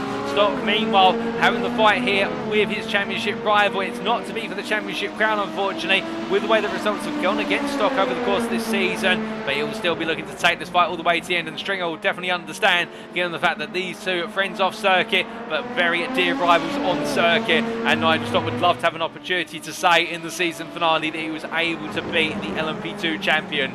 As they make their way through turn number 7, they stay as they were for a brief moment. Meanwhile, we have Barry Jarman into the pits for his second pit stop in the LMP2 class. So a little bit earlier than perhaps we predicted. We thought they'd go at least the hour mark, but Jarman was one of the first to pit in the class. So perhaps it's a sign of that undercut being played at twice-fold. Meanwhile, we look back to Gardner versus Fowler as they head into the bus stop chicane here. This is the GT3 Gold class lead as they come through the 9, 10, 11 sequence and head on towards turn number 12. And since Gardner's taken the lead of this class, well, Fowler's just been there with him. And of course, much like we said earlier, when Gardner was the attacker and Fowler had to be the defender, I get the feeling that we might be seeing a bit of fuel saving now being enacted by Fowler. And given that Mercedes does have a bit more grunt on the straights by comparison, the Mercedes is in the prime position here to capitalise on the Ferrari. The Ferrari no slouch, to be fair, with regards to top end speed, but it does take much longer to get there in 6th gear by comparison. And as they head through turn number 1, the difference will be in the infield section, which they've made the way into, where this Ferrari absolutely flies. And this is where Fowler needs to be pinpoint precise, because if he's not, he will lose that slipstream over the course of a couple of laps versus Gardner. But meanwhile, as we look back to the battle in the LMP2 class of P2, we can see here Stock versus Stringer moving into P2, given the fact that we have had John into the pit lane, but this is effective P3 they're fighting for. Onto the brakes they go into turn 6, and they decide to let Fowler split the two of them for a brief moment, respecting the GT3 class driver as they make their way out towards turn number 7. Stock's going to look to the inside here to clear Gardner as soon as possible, and Stringer's going to do the same on Fowler, but now as they make their way on through, of course, this will compromise Stock's exit line. Stringer will have a better line off the corner by comparison. It's only going to be hundreds here that is the difference, but for Stringer, he'll need to use those hundreds to close back up, with the gap opening up to almost 9 tenths there in negotiating the traffic, and Stock being given a nice lifeline as they make their way down towards the chicane. But meanwhile, Maggioni into the pit lane, so he's declared his spot stop. We've also got Siegert and Baker into the pit lane, so maybe the prototypes literally go to the hour, not more than that. Meanwhile, we look here to the battle for P3 in the GT3 Gold class, and it's Jonathan Cook versus what is for an extensible Dorey as they head down towards the bus stop chicane themselves, and Cook getting ahead of Dorey. Dorey not really fighting this, and again, I think Dorey really playing the game here of swapping places around, saving fuel, saving time. All he needs is P3 to guarantee that class championship status, and well, right now, Dorey in P4, I think it will still go his way, but it'll be marginal, so he'll want that security. And Jonathan Cook, on his debut, definitely getting into the fight, driving sensibly, aware of the championship battle, but at the same time, getting stuck in. And now as they head towards the timeline, well, Dorey's going to be made to go high, and Cook will defend as they do start to fall back from the top two. The gap is now 12 seconds. Side by side into turn 1 they go. Cook covers it nicely, and Dorey then made to wait his turn once more as they head in towards the final minute of the hour. But as they make their way on through, meanwhile we look back to Kevin Stringer versus Dave Maggioni, and Maggioni there coming on around, and Stock in front with that. Yes, that is Nigel Stock, and heading up towards turn number 7. We do have to remind ourselves that Nigel Stock has only taken 1 pit stop so far, with an early instant putting him out of sequence with his peers. And here, as they make the one on the bank, in Maggioni, with Stringer just in front of him, swapping places between the two. Maggioni returns to the lead of the LMP2 class, as Nigel Stock, meanwhile, dropping that down, but still getting into the fight here, wanting to enjoy this fight as much as possible. It's going to be 2 wide behind with 1 in front, as Maggioni holds position. Meanwhile, Stock on the inside, Stringer goes round the outside to get the move done. Meanwhile, Barry Jarman comes on through, and Nigel Stock there, I think, will be coming into the pits at the end of the lap. He hasn't got the speed in the car. I think Stock here may have gone 1 lap too many, because the car is struggling for speed as they come on through. And with that, Barry Jarman moves up into P3. SCCR Simsports now looking at a double podium in the LMP2 class as they come towards the timeline. But right now, the number 4 driver hunting his teammate as Stock is into the pit lane. He ran out of fuel on that final lap. He's had to coast it to the very end. But heading into the braking zone here, it's on between Maggioni and Stringer for the lead of the LMP2 class as they come through. And oh my good lord, Barry Jarman literally coming out of nowhere off the left side of the camera, and the SCCR Simsports driver, well, he leaves it to lay at the best of times. I mean, his teammate there, well, I think he might be on the radio to say to Stringer, Kevin, look, I'm coming through whether you like it or not. I don't think Kevin had any answer to that other than get out of the way. As we take a look back, and riding on board here, look at Stringer on the right of the picture, and Jarman just comes in like a missile. To be fair though, Stringer was made to go a little bit deep and wide by Maggioni defending, so Jarman just saw the gap and said, right, I'm coming for it whether you like it or not. But an absolutely ferocious move there, one that would make the likes of Daniel Ricciardo absolutely proud in terms of how far back he lit the stamp and sent it from. But as they make the way on round through turn number 8 once again, and down towards 9, 10, 11, they got the bus stop chicane. Meanwhile, we see K Teams there saying in the Facebook chat that Chris Daines is absolutely flying, and he is indeed, as he makes his way into turn 7. He's been a little bit stumped here by the GT3 Gold drivers in front, but when he does have a 20-second gap advantage here, I think the NXTGEN Racing Pink driver making his return to the series as of this final round. Of course, participating in the first half of the season and had to take a hiatus due to personal reasons, but all the happier to see the number 1 driver back. Of course, he won't be retaining his crown for this season, but that's why he has the number 1 door number, because he's our reigning prototype champion from Season 1 in the LMP2 class. Indeed, many of you may remember the exploits of Chris Daines and his dominance in the class over the season. Well, right now he's dominating here today, but meanwhile we look from him back to Maggioni versus Jarman, and I wonder here whether SCCR Simsports have swapped the drivers around because they think Jarman can put the dent in with regards to getting Maggioni to lose the lead. Now, of course, they're not going to try and make contact. Goodness me! Jarman coming in absolutely hot once again, now under braking, and well, he talked about in the build-up to today when I had the opportunity to catch him down the paddock, the fact how late you can brake with the fixed setup that the cars are running the LMP2 class, but the man is actually panicked. Oh, goodness me, and Maggioni looks at him in return, and they come into contact. Meanwhile, going round there, that's Craig Jones as well, and in the space of 3 corners, it's good from good to bad to disastrous, as we see that SCCR Simsports having 2 drivers go off. Meanwhile, as Jarman into the pit lane, he's had to be towed due to damage picked up, and David Maggioni is able to recover. And well, that is very unfortunate there, but I think for the pair of drivers, they could have perhaps negotiated that a little bit better, but still that would be one that the stewards will take a look at afterwards, and will we take a look back at the pass that was made for the lead of the class by Jarman on Maggioni firstly, and I think this might have just set things off. We're all started off, of course, in the run on round down into turn number 1. As they made the way on through, in fact, we looked to this overtake that was made a little bit early on. In fact, there was contact between the 2 of them under the braking zone to turn 1, so we missed this as they came down, and that initial contact caused Jarman to have to back off and reconsider his options. And as they made their way down to the braking zone for turn number 4, well, here we run on board with Jarman, and watch this from Jarman. He just comes in hot. Maggioni turns in. There is contact between the 2 of them, and I think Maggioni may have felt that he was pushed wide there, was pushed to pass, but in return, as they made their way up towards turn number 6, I think this is where Maggioni tried to repeat what Jarman had done to him only moments ago, but of course this time as they came together, it does give you the feeling of Senna versus Prost at Suzuka in terms of the 2 of them trying to make a single apex on that inside line, and well, it was never going to work out for the pair, and I think both of them will be brought before the stewards after this race to say that wasn't needed, gents. But meanwhile, as we look back to the live pictures, we can see him, Maggioni, staying on. Jarman in the pit lane, P5 at the moment. They're trying to get the car repaired as soon as possible.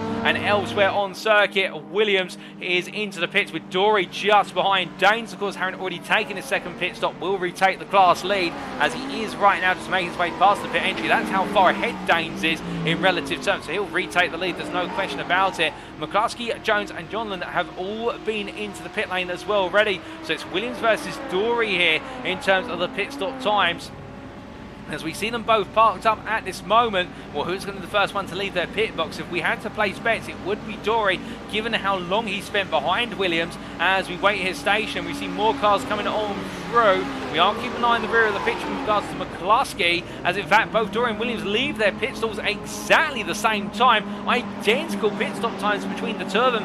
McCluskey, meanwhile, heading down into turn one. The NXTGEN Racing Purple driver's gone for the undercut. He hasn't been able to make this work, however, for as he comes through turn number one and into turns 2 and 3, it's got him closer, but not close enough to make the effective move as they come down into the braking zone for turn number 4. And McCluskey now right on the heels of his NXTGEN Racing Purple teammate Gaz Williams, and Williams will be a little bit wary of this for the simple reason McCluskey will want to finish ahead of Williams and also steal away that P2 from Dorey, and then look to get some bonus points in the form of the fastest lap in the race in order to potentially swipe that crown away from Williams come the end, given the points delta between the two of them.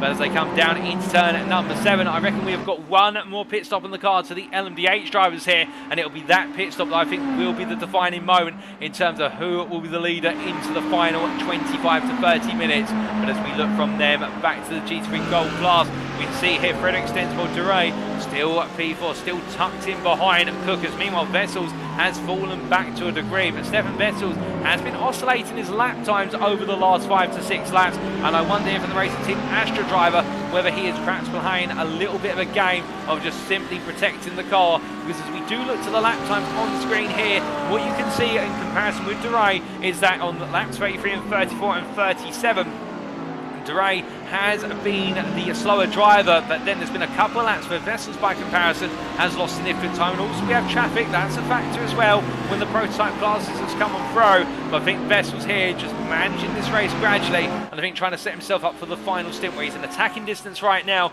but he'll go full attack right at the end when it matters most. But we'll have to see whether that's how it plays out in practice. But as he heads down towards the bus chicane, and meanwhile we look to the front of the class, and here's your G3 Gold leader, Garen Gardner for NXTGEN Racing Pink, as he comes out of the bus chicane here and heads down towards turn number 1 once more, charging on through.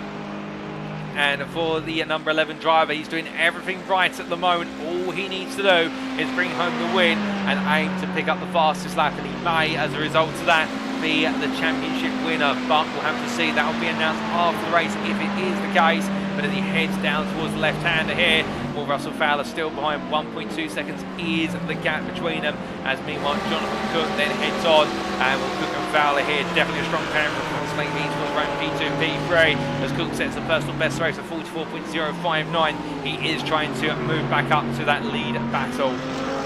But as they come on down and around, meanwhile we look to the GT3 Bronze class, and here is Igor Almklov, albeit leading the class at the moment, but Jordan Baybois, after an early instant, has recovered in this race massively. The gap is now only 2.3 seconds, and put it in perspective, there is Baybois, and that gives you an idea for as they make the way onto the banking of turn at number 12. We look to the long distance camera shot here, and you can see, look at that, that's Almklov has just gone underneath the camera, and then Baybois comes on through. Sean Scooter behind in P3, and we'd love to tell you that Scooter's behind 1.8 seconds on the same lap. Unfortunately, he is a lap down, but otherwise it would be a top 3 shootout here right at the end. But right now Baybois hunting out Almklov, and if things finish as they currently stand, Baybois is your guaranteed winner in the G3 Bronze Class Championship, with Almklov needing to win and for Baybois to effectively need to retire from this race. But coming down in to Horseshoe Hairpin, the Frenchman right now well on course to take the crown. But as he heads on through the right-hander, meanwhile we look back up to Dorey versus Williams, and we do take a quick sip of water. Whereas both drivers make the way through turn at number 7, it's still business as usual. McCluskey behind. But again, Dorey now finds himself at the head of the group, and the NXTGEN Racing orange driver will need to think about, does he push here to try and break away, or does he simply just manage the race, much like we saw Williams do earlier? Of course, with their relative pit stop times, and Dorey and Williams having identical pit stop times in terms of their stationary time in the stalls, it does mean that right now Dorey will need to find another way. It's Jorge Santos there. Well, just in an inopportune moment for Dorey, and Dorey had to back off on the run out of the bus stop chicane, and we see Williams has closed up. He's backed off in return. I think they are letting this go, with Chris Danes effectively leading in this race by such a margin, whereby it's a battle for P2. That is their lead position in this battle. It is going to be 3 wide here as they make their way to the timeline, or is it? Well, right now Dorey holds the centre of the road. It's going to be Williams versus McCluskey behind. McCluskey looking tight to the inside, but who's going to be able to get the move done here as they come on through turn number 1, and as they make their way through 2 and 3, a little bit of snap oversteer there on power for McCluskey as he was on the outside in back, and the NXTGEN Racing Purple 28 driver losing out there when he tried to force the move on his teammate. But Williams now will be aware of the fact that McCluskey is itching for an opportunity, and look who's caught up with that one battle into turn 1. Craig Jones from SCCR Esports is right back there in the fight once more, and we have a 4-way fight for P2 in the LMDH Gold class as they come into the second hairpin. Through the right hand and up towards turn 7. They don't have too much traffic in front of them at the moment. The traffic they do have is quite sporadic, with the fact, oh, goodness me, Jones losing it under braking there, and that was a lock up on the rear brakes into turn 7, just a bit eager on the brake pedal, and understandably the car letting go. There being no anti-lock braking system, or ABS as it's abbreviated to, on these BMW V8M hybrids. It is all manual ABS in terms of driver ABS, and Jones there being caught foul of the brakes, but still not losing too much, just losing 4 seconds of time, but he could close that up if Dorey, Williams, McCluskey battle again. We've seen him close it up quite recently, and he'll have another opportunity to do so, there's no doubt about it. But as they power their way on down the round towards turn at number 1 once more, meanwhile we can tell you they're in the stakes for what is the LMDH Silver class. Paul Williams has had to come into the pits for his 3rd pit stop already, and well, that is a very early pit stop from Williams. And what I do wonder what's mandated that. In fact, it was an off track from Paul Williams, and we have a replay as to what happened. This was the LMDH Silver class leader coming from the bus stop chicane, goes a little bit deep, the car bounces and it goes around there on the grass, and when you go onto the grass, you cannot stop that car. You have to simply let it come to a gradual halt. You put a little bit of brake on, but no more than that, and Williams then having to gradually return to the circuit. And I think that's what's mandated the pit stop, which means that in the sequence right now, it is Jochen Siegert who is leading the LMDH Silver class, given the fact that he has made 2 pit stops, Williams has made 3, and Baker has made 4. All Speed 9 Esports drivers, however, so I don't think they'll be too troubled by it, and Speed 9 Esports on course to take that team's championship, given their relative finishing positions versus SCCR Simsports and also at NXTGEN Racing Purple with the respective teams' drivers. But as we do see here on the live pictures, Dorey still ahead of Williams and McCluskey and trying to open that gap up 7 tenths, but closing in the slipstream. We do look to Paul Williams in particular, because they did have the opportunity to catch up with the number 7 driver in the build-up to tonight. And the big question, of course, about Speed 9 Esports, you'll notice that the team run liveries in tribute to Bentley, indeed the manufacturer, and Bentley Motorsport, with their brilliant achievements over the many years that they've been taking part in international series. Of course, perhaps their most infamous achievement being the win in the Bathurst race in 2019. And well, what about the name Speed 9 Esports? What does it represent exactly? Well, it's a throwback to the fact back in 1929, the Speed 6 Bentley was the original 6-cylinder Le Mans winner. Then the Speed 8 car was the 8-cylinder, or the V8 Le Mans winner in 2003. And Speed 9, well, they look to it to being their endurance race winner in this series, and it is in reference to a 9th cylinder being added to the car. You've got a V8 in this car, but then you have the hybrid, which is the effective 9th cylinder, and it is a very clever reference as a result to the Bentleys of old, the competitive Bentleys of old, and the fact that they're bringing them here to the virtual circuit as he makes his way up towards the timing line in that P2 position. And he was hoping to put on a good show today with his teammates in the LMDH Silver class, and Speed 9 Esports up for the team's championship. Indeed, right now they would be crowned team's champions, with Williams there setting the fastest lap of the LMDH Silver class of a 32.1 and continue to charge on.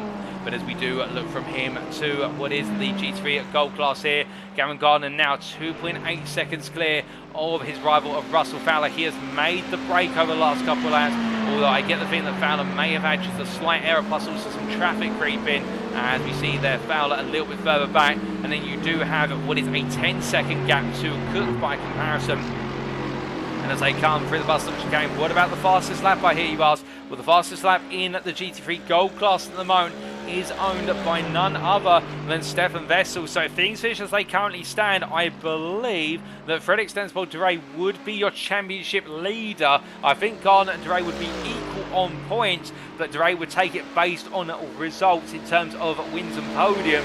Well, we would have to get that verified, but I think it is still Dorey's at the moment, and with Vettel's continuing to charge through as much as he can, well, I think both Dorey and also Gardner, but particularly Dorey, will be wary of the fact the racing team Astra driver here in the number 27 Audi will be looking to gain more ground, and Dorey is his next target, of course, and that means that right now the team slow-mo driver is in a very vulnerable position as we head into the final 45 minutes of racing here at Daytona Road Course. But as we see our South African driver charging through into the braking zone for turn number 4, we meanwhile look to what is Jack Barker in the Made for Racing machine, and well, in the build up to it, so I had the brief opportunity to catch up with Barker after he completed his practice session as of earlier this week, with there being a practice session open to all participating drivers. And well, he was saying about the fact that his focus today was just to get to the end of the race. He wasn't thinking about pace, he wasn't thinking about where he'd finish, just get the car on home and see what happens to other drivers. I think that is paying dividends right now for the simple reason that he hasn't really put a foot wrong so far today. He's P2 in class, with only himself and Ollie Wayne still remaining in the class after 4 retirements. The GT3 Silver class showing the highest rate of attrition of any class here, and if he keeps this up, he'll be bringing home a result in the endurance races, highest result of the season endurance races, and a result to match his second place earlier on in the season as well. But as the number 6 driver heads down towards turn number 4 once again, just letting the LMDHs come on through at Canter, and very shortly the LMP2 of David Maggioni, as Maggioni makes his way out of the hairpin and up towards turns 4 and 5 and 6 he goes. Well, indeed, right now with an advantage of 12 seconds over Kevin Stringer after that instant between himself and Barry Jarman. I think for Maggioni, he'll be just thinking about getting the car home and not having any more troubles come his way. But meanwhile, as he powers on through, we do hear that Jonathan Cook is into the pit lane from P3 in the GT3 Gold class. That releases Dorey into P3 and Stefan Vettel's up to P4. And in that class right now, where could Cook factor back in for that final stint with the fact that GT3s are making 2 pit stops here today? Well, it's going to be a challenge, but Cook will be trying to rise to as much as he possibly can. But meanwhile, we look up to the LMDH Gold class here, that battle from P2 to P5. It's Dorey, Williams, McCluskey and Jones in order. They're all lined astern at the moment as we ride on board the gearbox here of the Briton of Dorey. And as he powers his way out to turn 7, you can see the difference in acceleration here, not too much, as the drivers are all running the tow, apart from Dorey, of course, with no slipstream available to him. So he will be naturally caught up in the front on and round. They're heading down towards the bus stop chicane here, with everybody so close together. And we're expecting the final pit stops for these drivers to be within the next 10 minutes, maximum 15 minutes. Who will be the first to plunge Magni Yolland into the pit lane for his third and final stop of the day? And well, he's in P6 and unfortunately a lap down, so he won't be able to factor into this. But meanwhile, Dorey comes on through. Will we see everybody peel off this time? I don't think so. I think they'll all try and take the stint a little bit longer, potentially 2 to 3 laps longer before they consider it, given the lap time is 1.5 minutes long. So you take 1.5 times 3, 4.5, make it 5 minutes, and that would take them to 1 hour and 22 minutes in. But meanwhile, Williams there into defend versus McCluskey as they come through, and I think Dorey are trying to get the 2 to fight now on Apex as they come out of 1 and through 2, 3 they go. They're powering their way on down there. Dorey not needing to spend any time rushing to get back on the throttle. Of course, for him, he with Chris Dane so far up the road, 30 seconds clear almost now. Dorey really has to think he's fighting for P2, and therefore he needs Williams and McCluskey to fight hard, and hopefully for Williams to be pushed back into what is P5 there versus Jones, and if so, then it would work out in Dorey's favour potentially, albeit in fact it wouldn't work out in Dorey's favour because he's 18 points off unless he's picking up the bonus points for the fastest lap, and we need to double check on that. So there's a lot of chess being played out here. Of course, McCluskey would want to be in P2 and have Williams down in P5. That would guarantee him the championship, with there being a 12-point gap between the two of them. But as they make the way over the bank of turn number 8 and down towards the bus chicane again at 9, we see Mark Sykes. They're staying high and away on the high line as they head up towards turn 9 now. Onto the brakes they go, and all 4 of these drivers here, all podium finishing potential drivers, but who is going to be the pair that will be on that podium? Well, NXTGEN Racing Purple will want their 2 drivers to be on the podium for the simple reason it gives them the opportunity to hold on to P2 in the championship come the finish. But McCluskey here close once more, and of course the rival between McCluskey and Williams may take precedent as they head towards the timeline. McCluskey looks higher, he's gradually getting alongside, but with the lack of the slipstream for the remainder of the run, and Dorey affording the tow to Williams. Williams will defend here. McCluskey looks around the outside, he goes all in here, McCluskey, but he backs it off before he goes a little bit too late and deep, and Jones is right there with him now, the SCCR Simsports driver in the green and white machine, looking offensive here as they head up towards the right-hander, but he can't find his way through. McCluskey goes deep, and now we are definitely seeing signs that Jones is trying to get into this fight a little bit more, as meanwhile we can see there Magni Jonland has had to retire from the race due to an issue with the car when he brought it into the pit lane. That's unfortunate. So we have had our first retiree in the LMDH classes as a whole, and in the LMDH Gold class in particular, but still it has been a good set of performances from Jonland over the course of the season, and we look forward to seeing him potentially back in future seasons, and we do wish him well in the meantime. But as we look here to the SCCR Simsports driver in the 8 machine of Jones, McCluskey pushing on as much as he can at the moment to try and stay clear of Jones, but Jones here definitely becoming that outside trace element in terms of that rivalry and that battle for P2. Meanwhile, further down, we see Ollie Wayne here, your GT3 Silver class leader, comfortably leading by 44 seconds over Barker, and at this point, he's just simply trying to bring this car to the end, albeit in a little bit of a hunt here versus the bottom elements of the GT3 Gold class, including Jochen who's in P5 in the GT3 Gold class. You can see the two of them on screen currently in the Team Slow-Mo leftovers Audi. Basically, it's just the Team Slow-Mo driver car rather than the Team Slow-Mo leftovers team. But as they make their way up towards turn number 6, we can see that Wayne staying close behind, but not able to effect a pass currently. But he may be thinking about it in short order as he heads through the braking zone at turn number 6.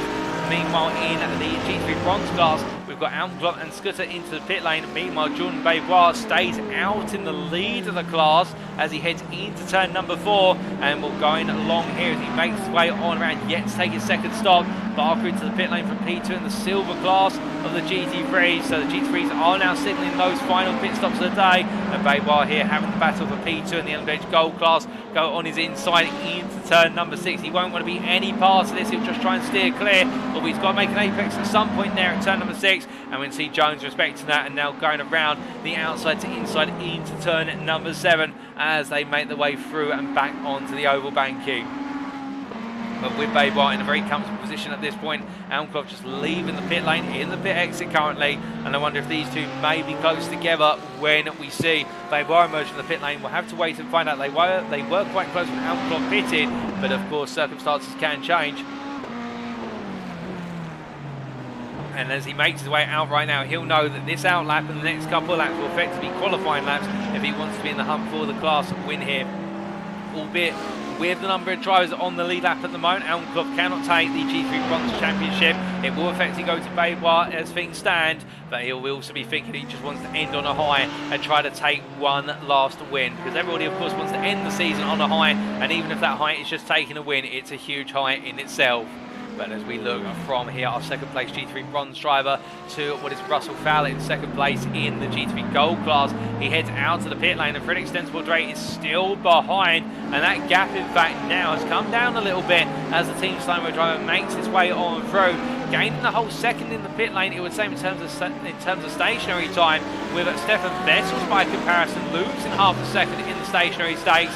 But as we see it, Dre heading down towards turn number 4, it's now 8 seconds between himself and Fowler. But the critical thing is, he has jumped Jonathan Cook. We can see that Cook is now behind. He was ahead coming into the pit lane, and Cook has lost out on the strategy. But this is where it's going to get interesting for Dre. He now needs to fight hard to hold on to this P3 through to the finish, as Gardner is into the pits in the lead of the Gold class. And could we see Fowler get a bit closer to Gardner? Will Cook meanwhile Having had an extra lap out of the circuit compared to the race since their pit stop, he's got the tyre temperatures back up to where they need to be, and he's already looking to go on the offensive, but Dorey now needs to defend hard all the way to the end to become your GT3 Gold champion, unless things work out differently in terms of those fastest laps. But coming on through turn number 8 right now, and down to the bus stop chicane he goes. Well, you can see here the two absolutely inseparable, and Cook is going to look up the inside immediately. Dorey here is leaving the door open. I think he wants to try and get the run back coming out of the chicane. Unless he's playing the game, but he's going to be safe all the way to the end. He just needs to finish P4 and rely on that fastest lap going to Vessels. But right now, Dorey, they're letting the place go, and Cook moves it to P3. Will the team slow-mo driver here? I think we are thinking more and more about it. Was that the right call? Meanwhile, Gavin Garner coming out of the pit lane. He leaves the turn at 1 pit exit apex, and as he gets past the pit limiter line, where is Fowler? Well, Fowler's not even into turn 1 yet. The gap has opened up dramatically with Fowler coming on through, and well, I think Fowler has fallen foul of what is a couple of circumstances with traffic potentially, because their pit stop times were near identical. Garner did gain a second overall in the pit lane in terms of the speed in which he entered and exited, all whilst adhering to what is the pit lane entry speed. But Fowler, meanwhile, has lost out. In fact, he's going backwards a little bit as the gap now stands at 9 seconds. He's only 6 seconds clear of Cook and Dorey, and well, he could be falling back into a three-way fight for the runner-up spot on the podium at this rate. Meanwhile, we're hearing that Sean Scooter has set the fastest lap in the G3 bronze class at 44.355. In fact, we looked at Scooter here as he is he is in fact a lap, we should say, ahead of Jorge Santos out of our 4 runners in the G3 bronze class, but he is still a lap down on Benoit and Almclov. In fact, Benoit has come out behind Almclov, and I think there has been some sort of incident for what is Benoit. In fact, no, just our time tower was a little bit out of date there in terms of the relative gaps between the two drivers, but Almclov has returned to the lead of the bronze class there on strategy, so Benoit will need to get it done on circuit if he's going to get it done here today. But as we do see Scooter heading through turn number 6. Meanwhile, we do look back up to the LMDH Gold class here. The four-way fight continues. Williams is now ahead of Dorey. That has happened off camera. We will get a replay of that very shortly for you. And then it's McCluskey and Jones as they were. And in fact, this is how Williams made the pass of P2 on Jamie Dorey. Was coming down towards turn at number 1 here. Dorey staying high, Williams on the low ground covering off McCluskey, and with that, interestingly there, Dorey turns in and will almost end up in contact, but McCluskey having to back off as he tried to make it free wide, and Dorey in return there on the outside to inside run will get the counter-attack done very nice there for Jamie Dorey. I thought he was going to lose the 2 places overall, and perhaps McCluskey would make an error, but no, Dorey fully committed and going hell for leather with regards to coming out to turn 1 and defending that position. That could have been close to Curtis, the next generation orange driver, but it wasn't to be, and he is definitely digging his fangs into that P3 position. He wants to be P2 in this group, but the challenge will be for Dorey as now he has to try and find a way back up Williams, but given the shortness of Williams' pit stops, the fact he's been running up front for most of the time in the LMDH Gold class, surely this final pit stop's got to be a little bit longer for him to take on the fuel, which we'd predict he does not have compared to what Dorey has saved, unless they've all been running flat out and just cannot save off of one another. But as they come on around and towards the timeline this time, we'll see anybody peel into the pit lane. There's the entry. Nobody goes for it, so they are going to go further here as they start to come behind what is their Jorge Santos, of which Santos stays high and on the outside. And as they bring their way down to turn number 1 once more, Jones at the back of this group also staying within the mix, albeit watching at the moment. I think he's got the popcorn seat view, as we like to coin it, where he gets to see the ultimate spectacle in front of him and waited to see if he can pick up any of the pieces should it go wrong for any of the drivers ahead of him. Meanwhile, as we look from them back into the battle for P4 in the P3 impact of the G3 Gold class, it's Cook ahead of Dorey, and Vessels is only 1 second away as they come down towards the start-finish line and onwards towards turn 1 once more. And here Dorey's very close. In fact, he could be close enough to look for the move this time as he goes to low line. They head past pit entry. Cook here will now rely on the straight line speed of the Mercedes to keep it clear. He comes down, he does cut a little bit across Dorey, with the Mercedes just able to out-accelerate the Audi in top gear. And Dorey there knowing he can't afford to take any risks, otherwise the championship will fall out of his clutches right at the end. And as they head up towards the turn at number 4, Dorey's got to find elsewhere to get it done on circuit and make that break immediately. But right now it's just not working out for Norwegian. But as he heads out to turn number 4 and up towards 6, Cook as well under pressure, and knowing that Audi is looking at very fast and fierce indeed. But meanwhile, into the pit lane, we do have Jochen Siegert in from the lead of the LMDH Silver class, as we see him here making his way to his pit stall. In fact, a distant camera shot. Meanwhile, Paul Williams coming on around what is through the bus which came very shortly. I think Siegert will be comfortably coming back out ahead at this point in time. In fact, we can't get a closer angle to him than that. So as a result, we will focus on that battle for P2 in the LMDH Gold class. It continues to rage on, and well, Williams in that lead position of the group. And as we ride on board the gearbox here of the number 90 car, you can see as the sun is gradually setting here at Daytona in the Sunshine State of Florida in the US of A. It may be setting and we may be heading towards a bit of darkness towards the end of this race. The headlights are starting to come on the cars, but the fundamental thing here is for Gaz Williams. He's still in control and in the position to take the LMDH Gold crown come the end of the race, with only half a second gap advantage over Dorey. But Dorey knows he needs to beat Williams and for Williams to finish right at the bottom in order to have an opportunity, and for McCluskey he needs to finish P2 and then have Williams to finish what is P5 or lower. But as they make the way on around here, in fact the way things will finish, that Dorey is now out of contention effectively for the Gold Championship win with the retirement of mainly Yonland, and the fact the drivers will be classified as they will have made 75% of the race distance come the end of this next lap. But as they head up through the bus stop chicane, they won't be thinking about all the statistics right now. They'll be thinking about battling one another all the way to the end. And Williams knows he has not got anything he technically needs to risk. He can just play it smart, play it calm, and just take the results as it comes.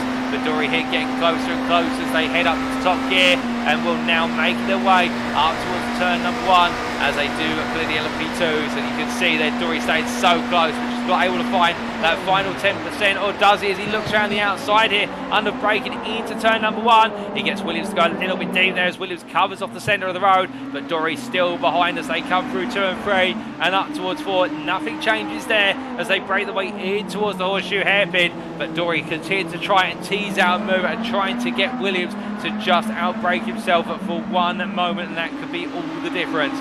But as they head up towards the turn at number 6, meanwhile we jump on board here with Craig Jones at the back of this quartet, and he's still trying to find a way to get into the fight versus McCluskey for P4. Now of course here for Craig Jones and McCluskey, they will not want to fight one another, because fighting between them will turn it into a 2-way fight for P4 and not a 4-way fight for P2. So they've got to play this one where they mutually respect one another in terms of the enemy of my enemy is my friend, as the saying goes, and their common goal will be to stay with Dorey and Williams, the common enemy between them, if you will, as they power their way on towards turn number 9. Jones down a bit of a slower exit out of turn 7 by comparison, but again he does not need to push the car too hard. He can simply just focus here on coast of the car and in, save the fuel and get himself into the strategic fight as they make their way out of the chicane and onto the final corner. But powering their way on down through. Meanwhile, we must look to what is the battle for P4 in, in fact P3 is the G3 Gold class, and we can see at the Dorey here all over the back of Cook again. Cook really struggling for exit speed out of turn number 1, but Dorey in return is now able to get close to Vessels. Meanwhile, not able to match the pace of these two at the moment. I wonder if Stefan Vessels has potentially decided to save fuel so that way he can go on the full attack at the very end of this race. Given that Vessels is right there and waiting to pounce, and Fowler is gradually falling back to this battle over the last couple of laps. To put it in perspective, we compare Cook's times versus Fowler's times, and we'll bring them up on screen very shortly for you. In fact, here are the lap times right now. You can see, excluding lap 47, which was the pit stop lap, laps 48 through to 51, Fowler has been slow on all of the laps, whether it's by a tenth or a few tenths. Of course, we don't know about how traffic affected, say, lap 51 at 4 Fowler. We reckon that may be the case, but Cook is closing little by little on his teammate, and that is shown because right now that gap has come down to 4 seconds, and could it potentially come down even more and push Fowler into this group? Because then, if so, with Dorey can clear both Cook and Fowler, he'll be laughing his way to the championship crown in terms of that smile that will appear on his face as a racing driver. But as they make their way out to turn 10 and 11 right now, we can see Baker, meanwhile the LMDH P3 Silver class driver, is coming on through there and steering clear of the battle that's unfolding on the low line below him. But heading on towards the end of this lap, and still plenty more to go. Mr. Magnus Pluton Bikika running in at P6 in the G3 Gold class, and he's only 4 seconds clear of Jochen, with Essen taking on average half a second a lap out of his fellow Team Slow-Mo driver, as you see the Team Slow leftovers drive being caught rapidly by the number 89 Audi. But as they head down towards turn number 1 very shortly, Essen will know it's one thing to catch, it's another to pass. But meanwhile, into the pit lane there comes none other, and then what is it? Barry Jarman from P4 in the LMP2 class. Meanwhile, Craig Jones has already made his final stop of the day in the LMDH Gold class. He's decided to go early, but look at where it's brought him out. It's brought him out into the firing line of a number of G3 Gold drivers, and here, as he looks up the inside of Vessels, well, Vessels sees him coming and just keeps the steering open, rather than trying to turn and close things up. Jones here will be hoping he doesn't lose too much time to Dorey or to Cook, albeit he will lose a bit of time on corner exit here versus Dorey coming out of turn number 7, but he will be rewarded with a little bit of draft as he makes his way through turn number 8, but this will be a net loss, we reckon, as Danes is into the pit lane from the lead of this race with just over 25 minutes remaining. I suspect Williams, McCluskey and Dorey, if they don't come in this time around, they will only go one more lap before they come in. But Jones here, as he heads down towards turn number 9, will be thinking that it's all go right now, but they're getting caught behind Sean Scooter. He's going to lose even more time. This is the worst outlap you can imagine for the SCCR Esports driver, because of the simple reason he's found traffic at the worst possible moments. He's been deprived of acceleration going on to the fastest sections of the circuit, and therefore now all the time he could potentially gain has gone against him. It's haunting him. But as he heads to the timeline and crosses it now, well, what's that final sector in comparison? The final sector was a 29.25, and well, by comparison, he's lost 2 seconds on that final sector alone.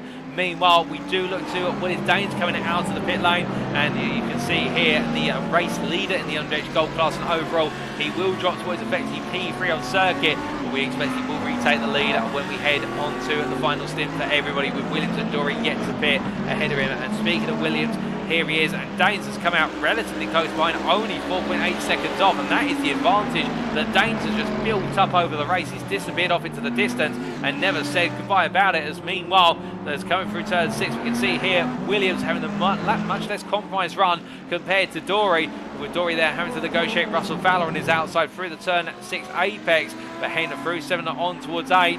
They'll be worried about the fact that McCluskey has gone early, and McCluskey's made his way out his pit lane. And well, for McCluskey on the circuit map there, you can see he's just left the pit lane in the number 4 blue marker, and he has not got any traffic in front of him, so McCluskey does now have an opportunity to put in an out lap that is worthy of a qualifying lap, and that could see him jump ahead of Williams and also Dorey. But is that the way it's going to play out? Well, I think we're going to find out soon enough, as Williams comes on through the bus stop chicane on towards the final bank here, and will he pull in this time, or will he go another lap? We reckon he will be coming in, but of course the one thing we know about Williams is he is very smart on strategy, and if he can find a way to get rid of one pit stop, he will. He heads towards the pit entry, and he does not peel into it. He goes on through. Dorey the same. These two are going one more lap. There's traffic ahead of them in the form of Gavin Gardner, who is your G3 Gold leader currently, ahead of Fowler and Cook. But as they come through turn number 1, Williams have been boxed in on the corner apex. Dorey behind, not able to seize on the opportunity given the run through the corner. But as they make their way into turn number 4, Dorey still there, still ever present, ever threatening, but he just cannot find a way to get alongside. But coming towards the second half of the infield section now, through 5 and into 6. Dorey's going to be the closest he's ever been for some time, 1.5 attempts through turn number 5, has to back it off under braking into turn 6 to avoid making contact with the driver in front, but as they power out, it's 2 attempts between them as they head into turn 7. Now, can he get the exit this time that he so importantly craves in order to get things done? No, he cannot. He drops the 6 attempts there, coming through turn 7, so Williams able to plant it absolutely perfectly on the most critical corner for the remainder of the lap, and now Dorey has to try and make that ground up once again, but it's going to be too late on this lap to be able to do it. Meanwhile, as we look to Gavin Gardner, he has returned to the lead of the G3 Gold class, of course, after his second pit stop of the day, 9 seconds clear of Fowler, and still Fowler is falling more and more back towards Jonathan Cook, his teammate, of course, with the gap now down to what is only 3 seconds, and gradually closing ever still. And meanwhile, we do see for an extensible Dorey here in P4, with fastest lap still in the ownership of Stefan Vessels currently, So it would go the way of Dorey come the championship conclusion, because it would be equal on points in the scenario, and it would mean that given the results, I think Dorey would take the crown. But meanwhile, more importantly, at this immediate moment in time, Williams and Dorey are into the pit lane as we do see our drivers making the way on through, and I look out my commentary box window and well, where will Benjamin McCluskey fit into the order? Because we look to McCluskey, he's heading through the bus stop chicane, he's had clear run so far. He does find a little bit of traffic on the exit of the chicane in the form of Volley Wayne. That's not going to cost him too much, given the fact he was already starting to make his way up to power, and therefore was able just to simply go around the outside of Wayne. So he's missed a close call there, but as he comes through 12 and down towards turn 1, he powers. Well, I can tell you that Dorey and Williams are leaving their pit boxes already, and in fact McCluskey a long way back, as Dorey meanwhile just heads on out here. And McCluskey in the end, he is coming through turn number 1 at the moment. You see him in the rear of the picture briefly, albeit you can also see there, I believe that's Craig Jones, unless I'm mistaken. But meanwhile, Dorey returns P2. He's jumped ahead of Gaz Williams. On the inside, that's Kevin Stringer, in fact. And you can see McCluskey right there trying to capitalise as Williams goes a little bit deep. It's going to be 3-1 on corner exit, albeit Stringer there won't have the speed in the LMP2, but now it's going to be Williams on the outside versus McCluskey on the inside into turn 6. McCluskey needs to go for it, but Williams gets it shut in terms of the door just before they go into the braking zone for the second hairpin, and Williams is still compromised. He has to back off behind Magnus Lewis, and McKegan has to switch in the end with McKegan going to the outside, and Williams finds his way on through, but that must have been a heart-in-mouth moment for Williams in the car, and NXTGEN Racing Purple down in the garage for the simple reason the two teammates fighting hard and they don't want them to take one another off, and it could have been a near miss as they tried to negotiate McKegan between turns 6 and 7, but they've all made it on through, and Williams is still in control of his championship destiny right now, albeit with all what's happened, he's dropped to 3 seconds off of Dorey and instead now finds himself being hashed and hounded, we should say, with hounded not being a word, by McCluskey, who goes high here as they make the way through turn number 12 once more. McCluskey drops down here, keeping in mind, of course, that McCluskey would need to finish P2 and Williams would need to finish P5 for McCluskey to take the crown. So right now, Williams will have this in the bag, but as they make the way to turn number 1, well, Williams is going to be defending on the inside here under braking. McCluskey again tries to go all the way around. He can't quite do it, and in fact, he goes a little bit deep there and has to stop the car before it goes to the grass, and Williams puts up another successful defence. As they make the way into turn number 4, great racing between the pair of them. Daytona absolutely delivering here with the closing stages now into effect. Less than 20 minutes of racing still to go, and meanwhile in the LMP2 class we do have Kevin Stringer in for his 4th and final pit stop of the day, with David Maggioni meanwhile making its way on through, having made his full stop already, so it's going to be close between these two. And well, Stringer in fact still in the pit box being serviced, so I think Maggioni will take the lead of the class. Kevin Stringer meanwhile will lose out and he'll be in P2 as Stringer's still leaving right now as he heads towards the pit exit, and as he heads through turn number 1 on that pit line, will stop by comparison. It is a sizable way back, albeit Nigel Stock has only taken 3 pit stops, and I think we'll need to take a 4th before all is said and done. And as they head up speed here, Kevin Stringer in P2, 16 seconds between himself and Maggioni, and I think there might have been an instant for what is Kevin Stringer. But meanwhile, speaking of instance, we have had an instance for Craig Jones quite recently on what was lap 63 of the LMDH race, only a lap ago, and this is what happened. Made his way into the bus stop chicane here. The SCCR Esports driver getting it hooked up initially, but then off of the final curve, the car just coming to a dead halt there. So I'm not sure what's happened to Jones. Perhaps suspension damage. Alternatively, it's some damage to the engine through the curbing of the chicane. But either way, he's had to be towed there. And well, the engineers are told you need to stop the car immediately. They've seen something that we haven't through that run. But Jones definitely having a moment that it's not worked out. And unfortunate for Craig Jones, who was enjoying for a time a brilliant battle to be inside and up at the top 5, and also an opportunity for podium in the LMDH Gold class, but it's not going to be his day at the end of the day today in actuality. But meanwhile, Kevin Stringer here still P2 in the LMP2 class and pushing on, trying to hunt down Maggioni, but Maggioni comfortably ahead at the moment, and then Barry Jarman at the back of this pack, albeit on the lead lap we should say, with Mark Sykes 5 laps down and still pushing on to the very finish, it should be said, as we see Jarman heading on through. And I think still a bit incensed with the incident between himself and Maggioni, which understandable, of course, given how hard the racing was between the two of them, and Jarman coming off the worst in the end.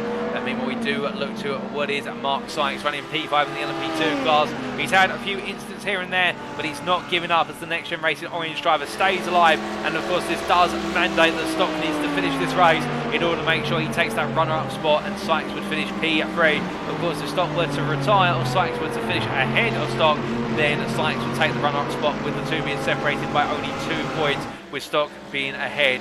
But as we see them make the way up towards the timeline once again here, Sykes continues to press on. The one-arm bandit, as he likes to refer to himself in reference to his arm injury, and as he heads down towards turn number 1 once more. Well, we're just coming to the end now of what has definitely been a championship campaign. A bit of a roller coaster in terms of the highs and the lows. I think he's ended on a high here today. If he gets into the checkered flag, it'll be a huge achievement in of itself. We're coming on through turn number 1.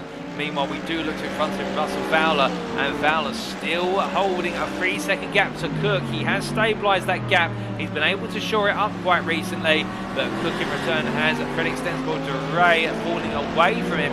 And it does seem as though now we are seeing this G3 Gold battle come to a little bit of a standstill in terms of Dorey's fallen off the back of Cook. In return, Vessels has fallen off the back of Dorey.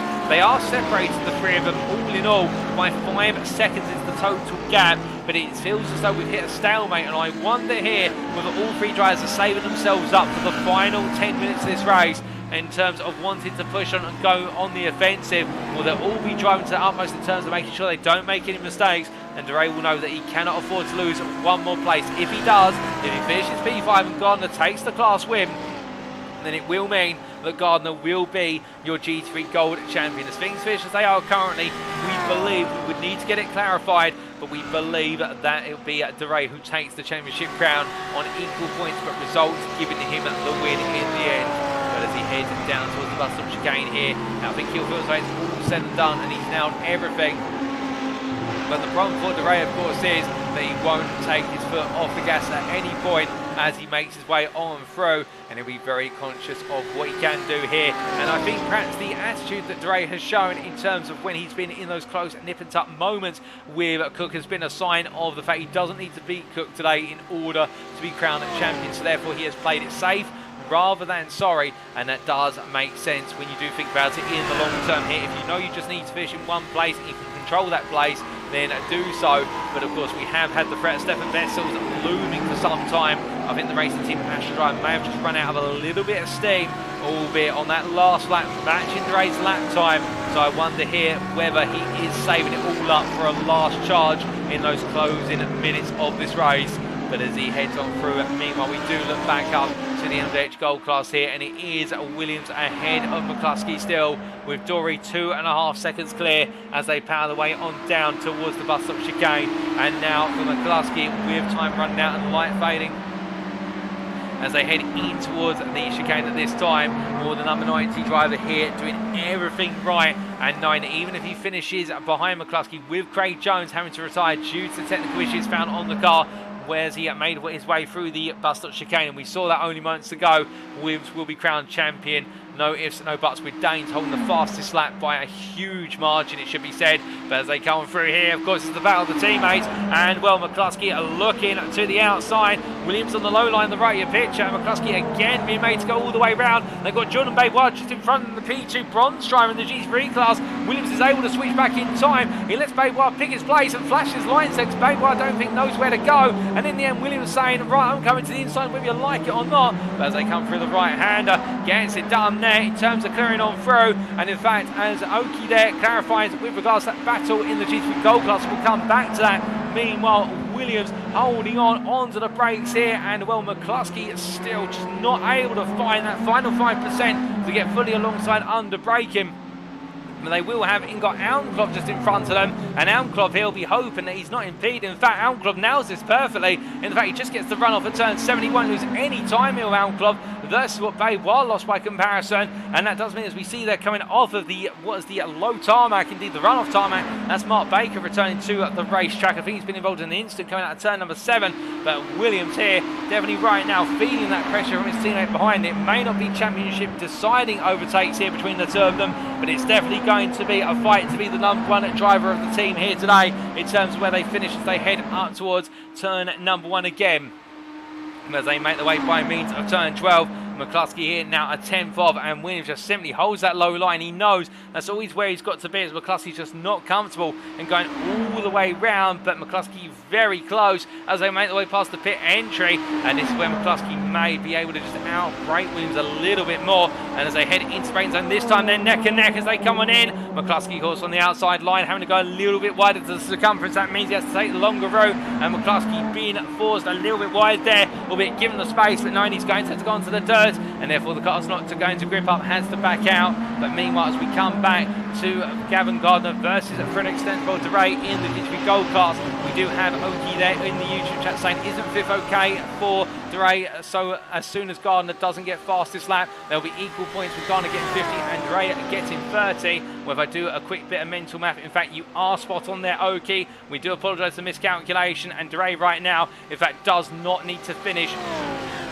any higher than 5th, so long as Gardner does not get that fastest lap. As they head up towards turn number 1, we are seeing Vessels closing now, as of course the points in the championship go 50, 45, 40, 35, 30 for P1 through to what is P5, and right here he has not got the fastest lap. That's Vessels who has it, and only by 600 does Vessels own that lap at the moment, and the car's of course now on very low fuel, and this will be where drivers do try to push for that final fastest lap of the race. And I wonder if Gardner will be trying to achieve it in the Ferrari late on, whether he'll be aware of the situation going on behind. I'm sure he'll be having it reported to him by his pit team, but as they make their way into turn 6, of course Gardner, I think he's done everything he can, and also DeRay will think as though he's done everything he needs to keep it firmly in his control, as Vessels now only 4 tenths off as they make their way into turn number 5. And through the left-hander they go. Well, DeRay there goes a little bit deep, albeit nothing that's too compromising. But Vessels there getting the better run off the corner, and Jarman going low, tucked in behind here. He's going to put himself between the two, swings up and high, and as they make the way in towards the bus stop chicane, well, Barry Jarman clears the way through, and meanwhile Vessels now, he's going to look for the move initially here. He looks outside, he gets DeRay to cover off the centre of the road, and we ride on board with the racing team Astra driver. 10 minutes remaining plus the final lap, and he's trying to make one more place. We're coming on through turn number 11 and up towards 12 they go. This is where the tow will matter most, as they continue to power their way on around and down towards the next corner. But as you can see, the gap is closing little by little. It's now 1.5 tenths. It'll be a 10th here as they head towards the pit entry line, and now it's going to be the opportunity for Vessels to look for the move. He goes high. They make the way towards the braking zone here, but it's going to be Vessels a little bit further back by comparison. He'll look for the cutback under braking. He'll know the outside line just does not offer the grip unless he's fully alongside or can get his nose ahead before the braking zone, and instead he just gets the run off the corner. And now in the infield section, he'll look to try and increase the pressure. They head into the horseshoe hairpin, takes a look to the inside here. DeRay covers him off. Vessels has to take a wheel to the early grass. Then you can see so many drivers have taken a wheel there over the years. The grass is going very patchy, but as they head out to turn number 4, no change, and they have the LMP2 leader of David Maggioni coming between the two of them for a brief moment. Into the braking zone for turn number 6. Maggioni up the inside there of DeRay. DeRay's able to still take the apex just about. It doesn't cost him too much. As we say hello there to Stefan Gamborg Rasmussen. Good in to you, Stefan. Long time no see. Who's cheering on Jochen Siegert in the LMDH Silver class to bring it home, given the fact that Williams taking an extra pit stop. And meanwhile, Jochen Siegert still holding on to the lead by 14.7 seconds. But as we see, Vessels here still trying to hound and harass his way to P4 in the GT3 Gold class. Well, now he'll have another opportunity. Bus stop chicane awaits him, but can he find it on the brakes? As meanwhile, Fowler and Cook are getting close together in the battle for P2. Vessels on the inside here, DeRay on the outside. Vessels goes in front on the brakes. He gets it done initially, but now can DeRay come back on the run all towards turn number 1? It's not the best run off the corner from DeRay, but again, is he just playing the points game here? Is he thinking he'll have this done either way, given the fact the fastest lap in the class is not in the hands of Gardner, it's in Vessels? Well, I think he is playing on those stakes at the moment. It's very risky, given the fact that we've run out of time. Cook has just taken the GT3 Gold fastest lap of 43.604, and well, could there be a response? That is 2/10 faster than anything else that's been set in the class, and Cook has absolutely delivered that. So I think right now it is going to go the way of Dorey either way. Meanwhile, we've had an instant for Ingot Almklov that's seen him drop out the lead of the G3 Bronze class with only 8 minutes or so to go. He's dropped to P2. Jordan Baybar is now your class leader, but what exactly has happened to Almklov? He's making his way out of turn 6 and up towards 7 here. My feeling says that he's going to go round here in the replay, and indeed as he comes through 7, very tight on the apex curve. In fact, in the end, the left-hand side tyres dropping off the curve. You notice as the car dropped off a bit, he's gone on to that dirty inside surface. There's not as much grip, and as he's trying to get the power down, the rear right tyre particularly just spinning and causing the car to go through with oversteer, and Almklov losing out there in what was looking to be an absolutely dogged, determined and pinpoint precise drive to win in the G3 Bronze class. He's 5.6 seconds off of Baybois, and their lap times have been comparable all the way through.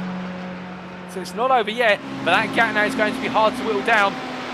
The team with Baybar just setting a personal best of the race of 44.575. The fastest lap is owned by Almklov as he makes his way on through. But of course, now this late on, and with that spin, Almklov will have a bit of flat spotting on the tyres, and that will take a little bit of pace out the car. But meanwhile, Fowler in the Fortune Esports car, P2 in the G3 Gold class. He's got his teammate of Cook right behind. You see them both there in the camera, heading in towards what is very shortly turn at number 1. And well, a little bit of a rivalry started to build between them here, and Cook looking around the outside, Fowler covering him off, and I think they've been told they can go all in the battle, which is great to see between the two Mercedes AMG Evo drivers. But as they head out to 1 and through 2 and 3 by way of making their way past Jorge Santos, who's now in a podium finishing position for the G3 Bronze class, or Cook having to wait a little bit longer.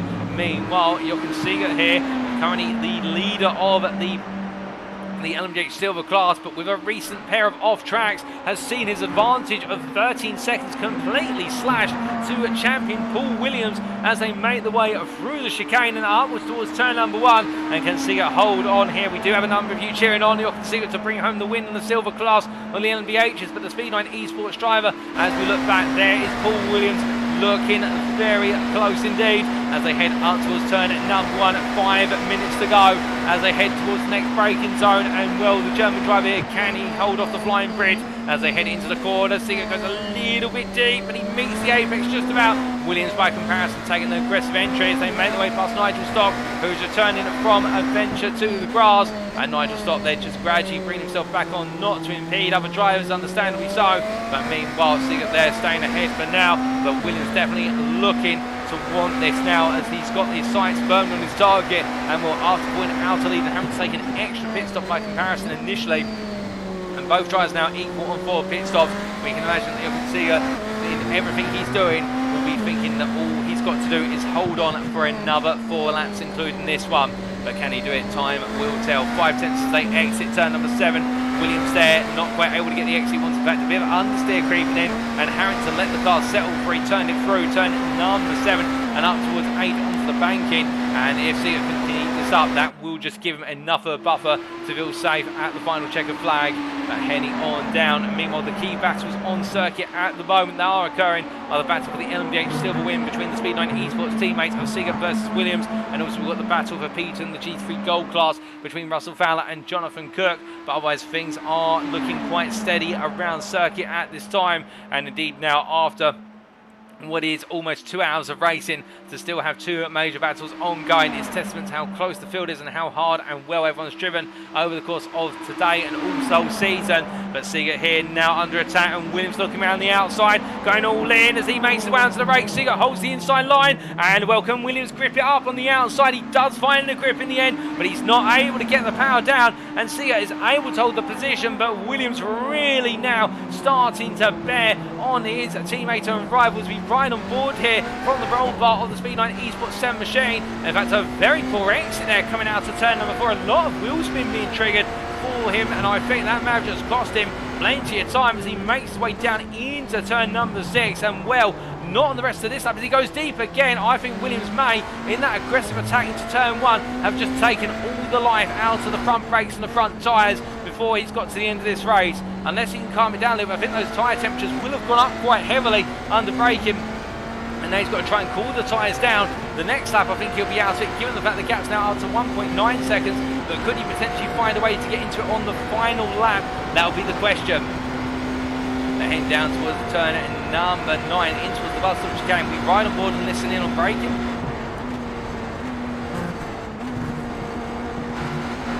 And the car's standing hooked up there, so I think it's just in the heavy braking zones where he's overcooked the front tyres and trying to just bring it back down the temperature before going on the offensive once more and making his way on through turn number 20. You see how big that gap is, but Siegert by comparison losing 6 tenths through the bus stop chicane alone.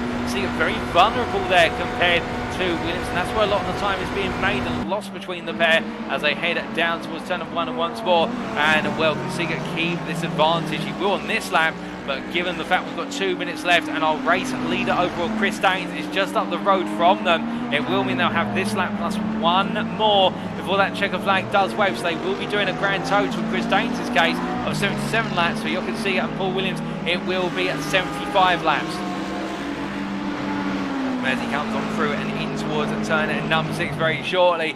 Well, nothing between the two of them at the moment. Meanwhile, Williams versus McCluskey, it's come back to contention here, with Williams falling backwards with a bit of traffic they've recently negotiated, but he's holding on to P3, McCluskey P4, 3 tenths between them, and Jamie Dorey has moved up the road by 5 seconds now in that P2 position. But it will be Williams who takes the LMDH Gold crown if things finish as they are, and even if he drops to P4, he still will be your championship winner come the end of today, as McCluskey will not be gaining enough points in order to usurp him nor Dorey as they head into the right hand of turn at number 4 through Horseshoe Hairpin.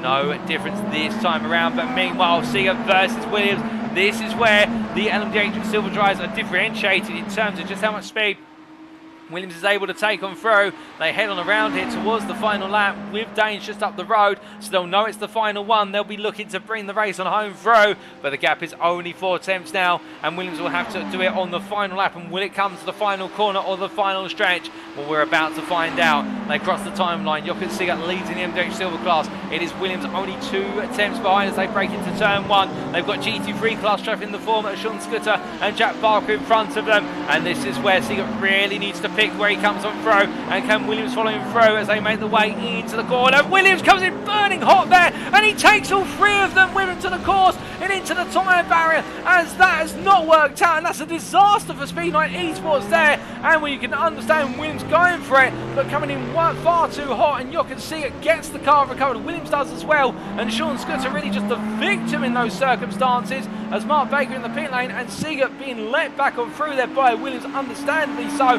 Sportsmanship from Paul Williams, and really great sportsmanship being shown there, but a bit of a difficult one, and the 2 teammates not wanting that to happen. Meanwhile, between always Williams and McCluskey, Williams defending again on the inside. This is a P3 in the MDH Gold class. McCluskey behind there as they come on through, and as they head out towards turn number 4, McCluskey not able to once again find the move into turn 1. He's got to find it elsewhere on the lap, but where else can he find it? There's not many other places for him. But meanwhile, once they make the way down towards turn at number 6, we look to this man who's heading through the final corner for the final time, for the final lap of the season. He's returned as of this round, and he has been on flying form all day. It is Chris Daines who will take the checker flag, your winner overall in the LMDH Gold class by 48 seconds for NXTGEN Racing Pink in the number 1 car. Will definitely a way to wrap up the campaign. Very shortly we will have the runner-up in the GT3 Silver class of Jack Barker coming on through to take P2 there for Made for Racing, matching his season best performance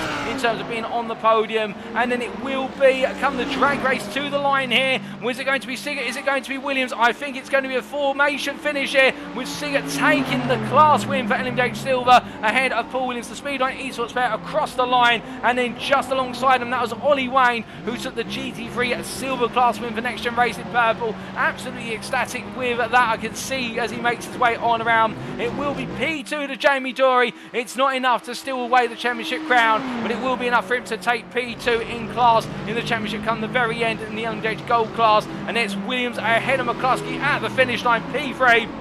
And that means that Gaz Williams is crowned your LMDH Gold champion with a brilliant performance. from the Next Gen Racing Purple drive, keeping his teammate at bay to the very end. We then do have Jordan Baybois, who will come on through. It's a crowning drive, and he is your GT3 bronze champion for this season of the Proto GT3 Championship. A brilliant campaign from the number 64 driver ahead of Ingot Almklov, the runner-up behind. And then we shortly have your GT3 Gold winner as he heads on through. And with Frederick Stensbold Dorey finishing P4, it's not going to be a crown for Gavin Gardner. It will be a close run to the runner-up spot, but he's deserved it all the same for Next Gen Racing Ping. A great drive for him to take the class win today. But meanwhile, Frederick Stensbold Dorey, as he does donuts there on the grass in the infield, he is your GT3 Gold champion for Season 2, bringing home that P4, and with it a superb campaign. Of course, it had its moments where it didn't go right, particularly at the start of the season, but he has been Mr. Consistent. He has been the man to beat all season, and it has shown here when he was able to lose places without worry. And well, Ollie Wayne already in the pit lane, but of course your G3 Silver champion and became effective champion. We saw the early retirement of Baz Meacham, but still a superb drive from him. And meanwhile, you can see David Maggioni, we didn't catch across the finish line. We do apologise for that. But here is your LMP2 class winner, Maggioni, by 2.5 seconds over Kevin Stringer come the very finish. And a superb drive from Maggioni, albeit we think a moment which will be taken to the steward's room. And that was the contact between himself and Jarman at turn number 6. But beyond that, congratulations to Maggioni in making it another win. Albeit he joined us late in the season, but he has definitely made himself felt. And Kevin Stringer, meanwhile, with that P2, well, he was already championing the LMP2 class going into tonight, but doing donuts there and knowing he has earned that championship, and he has done it the hard way, and absolutely pleased with that. But also Paul Williams into the pit lane here, and of course your LMDH Silver champion, crowned around early, wasn't able to quite make it the win here today, but still he'll be happy with Speed9 Esports, who with the top 3 finish in the LMDH Silver class are your team's champions, as well as we see them making their way to their pit boxes. And well, what a campaign it has been for Baker, Williams and Siegert. With Jochen Siegert's result today, seeing him take what was the second place runner-up spot in the LMDH Silver class in the championship. But with that, ladies and gentlemen, we also have to point out Nigel stocking in that P3 in the LMP2 class, meaning that he has finished runner-up in the LMP2 class championship ahead of Mark Sykes. Mark Sykes finishing P5 5 laps down. But with all the drivers coming into the pits or already in the pits now, and we see Chris Daines there parked up on the start-finish line. I think the car's ran out of fuel, but he's not going to be too bothered about that. They can tow it for all that he worries about, for the simple reason that he has made it an absolutely emphatic win today. Well, with that, let's show you those race results subject to any stewards' inquiries. Whereas we see that the overlay are being refreshed with the results. Chris Daines taking the overall win today by 48.1 seconds for Next Gen Racing Pink over Jamie Dorey for Next Gen Racing Orange. And well, Daines in a world of his own after a quick start saw him break away before anybody was able to get close and contest him. Gaz Williams, third place there, the Next Gen Racing Purple driver, and with that third place, taking of course the LMDH Gold crown ahead of Benjamin McCluskey. The two teammates finishing only separated by half a tenth at the finish line. And then we had your LMDH Silver winner 2 laps down of Speed9 Esports as Jochen Siegert ahead of Paul Williams, the LMDH Silver champion. And then the third and final member of the Speed9 Esports team, rounding off an all Speed9 Esports podium in the LMDH Silver class of Mark Baker. David Maggioni, your winner in the LMP2 class there, the privateer, ahead of Kevin Stringer from SCCR Simsports. Kevin Stringer, your de facto LMP2 champion going into this round. And then completing the top 10, Nigel stopped there, the privateer, with best the rest Barry Jarman for SCCR Simsports, 5 laps down from our overall finishers at the very front of the pack in P11. We now focus on our podiums and our classes in the overall position standings, and we can see there next up your G3 Gold class winner for today of Next Gen Racing Pink's Gavin Gardner, the runner-up in the G3 Gold class in the championship, ahead of Russell Fowler for Performance Link Esports and Stefan Vessels Racing Team Astra, who wrapped up the podium there. An exchange of places right at the end with Jonathan Cook losing out just before the finish. And I believe Jonathan Cook running out of fuel, as I'm hearing in my ear, as to what happened to Cook come the finish line, as we haven't heard anything else. I think Cook just underestimating the fuel. And then we can see what is looking further on down in terms of the silver class in overall positions. Ollie Wayne, your winner in the G3 silver class, ahead of Jack Barker, albeit Ollie Wayne P19 for Next Gen Racing Purple, and your G3 silver champion for this season, and Jack Barker with that P22 overall runner-up P2 in the silver class for Made for Racing, and I believe that will mean that he has jumped ahead of Stefan Albanese come at the finish in the championship in the battle for P6. In between the pair, however, the G3 bronze pair are Jordan Baybois, P20, and Ingot Almclov, P21, with Jordan Baybois' win today, the privateer, meaning that he took the G3 bronze championship ahead of Ingot Almclov. A great drive in the Team Slow-Mo leftovers driver, but he lost out at the end with a late mistake at turn 7, cost him very dear and depriving him of the win. And Jorge Santos there, P24, making it onto the GT3 bronze podium for what I think is the first time this season. Congratulations to the Audi driver for never giving up and showing us what it means to be out there with the racing spirit.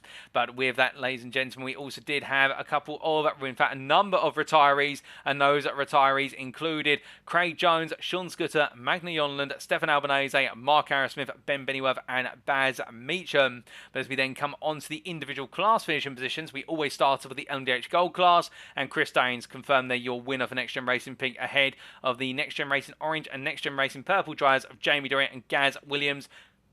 Benjamin McCluskey just missing out on the podium by half a tenth at the end.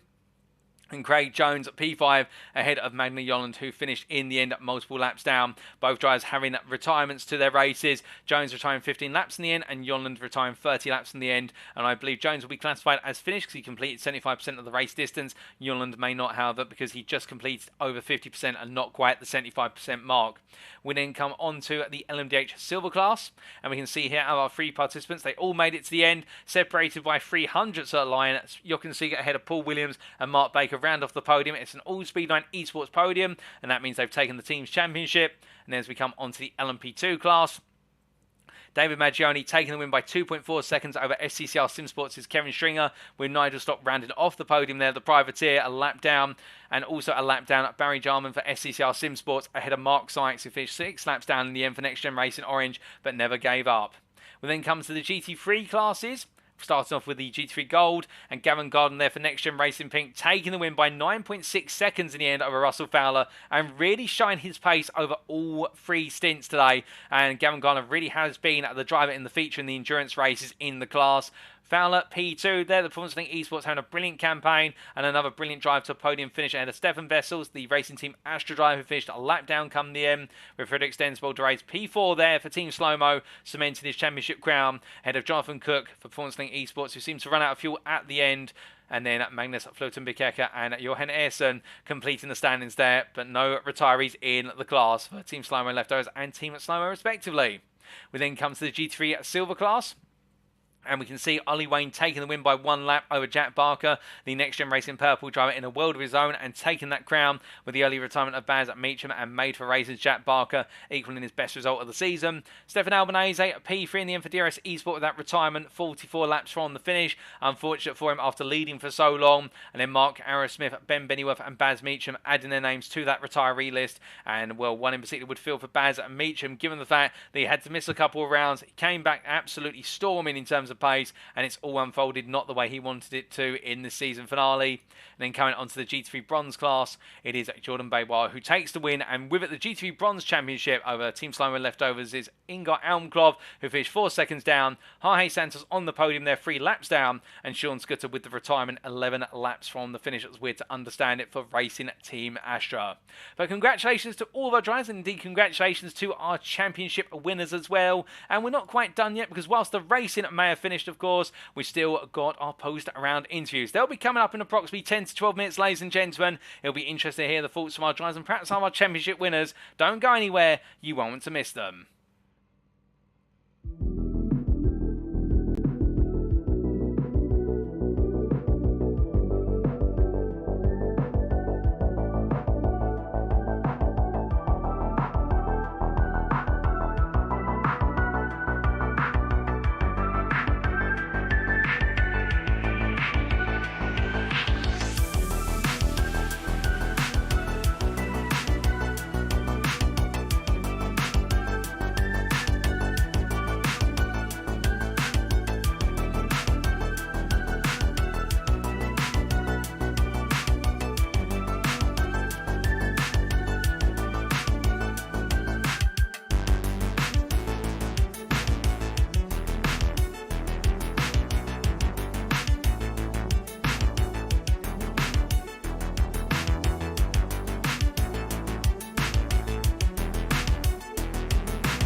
Alrighty, ladies and gentlemen, without further ado, it is time for us to conduct our post-round interviews with our volunteer drivers.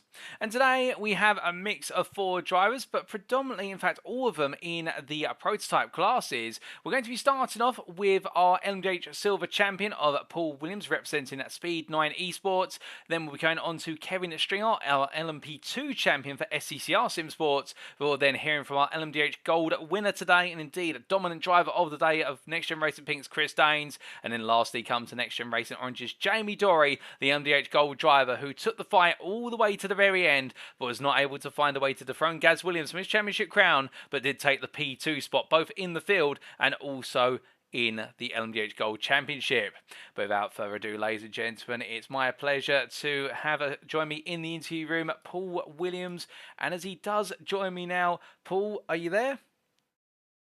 Yes, good evening. Good evening to you, Paul. And well, I must say, firstly, congratulations to yourself on the LMDH Silver Championship and also to Speed 9 Esports on the Teams Championship. A double come the end of this second season of the PROTO GT3 Championship. You must be absolutely proud of yourself and the team. Yeah, we're pretty stoked, all 3 of us. I mean, we also did the to bring 12 last weekend together. It was absolutely fantastic. So yeah, it's a great team and we're really enjoying this. Oh, that's fantastic to hear. Indeed, the wave of momentum and indeed the achievements continues all the way through.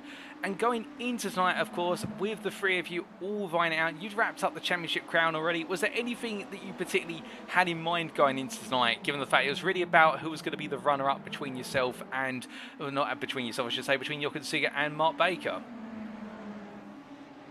Yeah, to be honest, I was just interested in getting out in front relatively quickly and then trying to chase down some of the gold class. That was good fun. I knew from the practicing that I had a slight lap time edge on the other 2. So yeah, that was my plan. Unfortunately, I made a refueling mistake. I forgot to check the refueling box, so I had to go in twice, 2 laps in a row, which put me at the back. But fortunately, I managed to catch it again. Well, that's unfortunate, but still able to resolve that result and then fight your way back through the order. And we saw over the course of the race, you took an early lead and lost all that lead with the incident. But it looked very comfortable out there in the LMDH machine. But Daytona, of course, a very tricky circuit to get right, particularly in a car that has no ABS to it, and you've got a number of heavy braking zones. Were there a couple of moments where you thought, you know what, I'm pushing the brakes a bit too hard, or I've almost just had a lock-up? I had one hell of a moment on one lap. It was probably in about the 3rd stint. I came into turn 1 with 2 GT3s and I went down the inside of them and I just got it slightly too much and I got the back way out. Luckily I didn't clip one of them, but I went through turn 1 completely sideways, which was interesting and definitely a brown trouser moment. Oh, indeed. I don't think we quite caught that one on camera, unfortunately, to give our viewers a reference on that, but we'll take your word for it in terms of a brown trouser moment. But then coming on to the race itself, of course, this one being what was for most of the LMDH field a 3-stop strategy. Was that always your plan until you had the refueling incident? Just take us through how you'd sort of planned out this race. To be honest, I knew that if you pushed really hard, you might have to go for a 4th stop. But to be honest, it was only until the 3rd stint when I realized if I saved a little bit, I could drop it to 3, that I did that, recognizing that might be my chance to catch Jochen, which is what I did. Indeed, and in catching Jochen, of course, we saw the 2 of you battling towards the end and also battling earlier on in the race. And, well, your teammates in most series, and indeed in this series as well, but there's always a little bit of room for rivalry between the 2 of you. Yeah, I got to admit it. We do enjoy that, and we do enjoy it when we get a chance to race against each other. I think in the silver class, we've had a couple of people who've left the class during the season, and in the end, it's been the 3 of us primarily who've been racing each other. So we've started to enjoy that, and all 3 of us are similar pace normally, so it makes for some good racing sometimes. Oh, indeed. And coming on towards the end of the race, of course, we saw you chasing down Jochen very rapidly in the closing laps. And in the bus stop chicane in particular, you were on average taking 0.6 of a second a lap out of Jochen. But then as you got closer and closer, a little bit of a near miss moment into the horseshoe hairpin, saw yourself, Jochen, and also, I believe it was Sean Scooter, end up in the tyre barrier. Yeah, I have to admit that was completely my mistake. I was really pushing hard to catch Jochen. As you said, I was taking about 2 seconds a lap out of him towards the end, and I was absolutely on the ragged edge, and I just slightly outbraked myself into that turn. I think he was slightly slower than I expected because of going past Sean. So yeah, apologies both to Jochen and to Sean. I did let Jochen go away from that ahead of me. I think it was only fair for him that he got that win after I tapped him off the track. So yeah, well done for the win, Jochen. It was well deserved.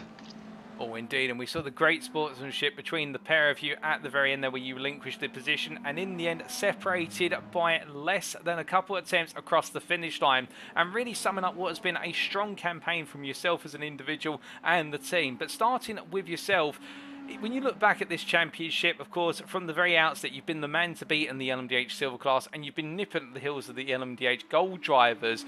Are there a particular set of moments or one particular moment that stand out in your mind that will be with you going into future seasons?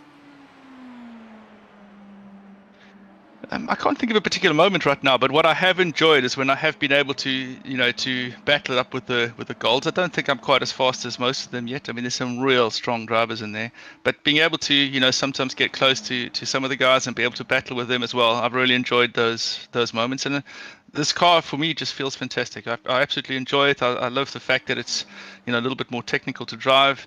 I love the hybrid system, those type of things. So yeah, I just find the car really enjoyable. And once you learn as well to work with the brake bias between the corners, you can get a little bit out of that as well. So, a really interesting car to drive. Oh, most definitely. Of course, the hybrid or the ninth cylinder, as you were telling me in the build-up to today's show, in reference, of course, to the Bentley Speed 6 and the Bentley Speed 8 of earlier years. And, well, that enjoyment of the car has really shone through. And coming onto the team, of course, running the Bentley colours proud and delivering in that team's championship. It must be an absolutely ecstatic mood between the three of you over the course of not just today, but all the rounds, because you've all delivered throughout. Yeah, we've just had an absolute hoot. We've really enjoyed this series. We really enjoyed Next Gen, and being able to battle out with really large fields. I just love multi-class as well. I love the challenge that it puts in. I love the extra fun that comes from having to navigate through the field of different classes, and especially tracks like this. LMP2s can be tricky because they are really quick as well. Oh, indeed. But that multi-class racing really comes to life, as you say, and we've seen the best of it here at Daytona. And I guess the big question now is, what's next for you and the team? Of course, champions in this series. What are you looking to achieve next, whether it be on the virtual iRacing circuit or indeed on other simulators? To be honest, I'm almost entirely on iRacing. I did do a little bit of stuff on ACC before, especially with the Bentley, of course, on that sim.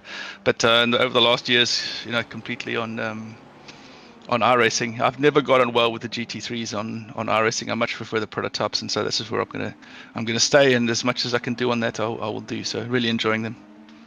Oh, that's brilliant to hear. And I do ask the question then, we are looking at running another prototype championship series in the near future. Details have not quite been finalised yet, but when we do announce them, can we expect you and the team back on the grid? You can absolutely expect me, and I'm about 95% sure the other two will as well. So yes. Oh, that's absolutely brilliant to hear, Paul. Well, we do look forward to that in the future. But just before we do let you go, is there anybody you'd like to give a shout out to or a thank you to live on the broadcast this evening? I think just my teammates. We've really enjoyed driving together. And then the last thing I wanted to say, I think there's a lot of GT3 drivers who, over the season, we've grown to race better together and have less incidents between us. And I think a lot of respect to those guys who sometimes have to tolerate some pretty shabby driving from the LMPs, from the prototypes. So yeah, just a shout out to those GT3 drivers who've had to tolerate some of our inaccuracies. So yeah, thanks to those guys. Well, I'm sure the GT3 drivers will appreciate that just as much as we've appreciated you joining us this evening, Paul. And again, allow me to say congratulations on becoming our LMDH Silver Champion for Season 2 of the Proto GT3 Championship, and also to Speed9 Esports for being our team's champions of the season, as I stumble my words. Congratulations to you all, and we definitely look forward to seeing you out at the circuit again in the near future. Thank you, Paul, and thanks for great commentary. Cheers. No problem, it's been a pleasure. Have a lovely evening.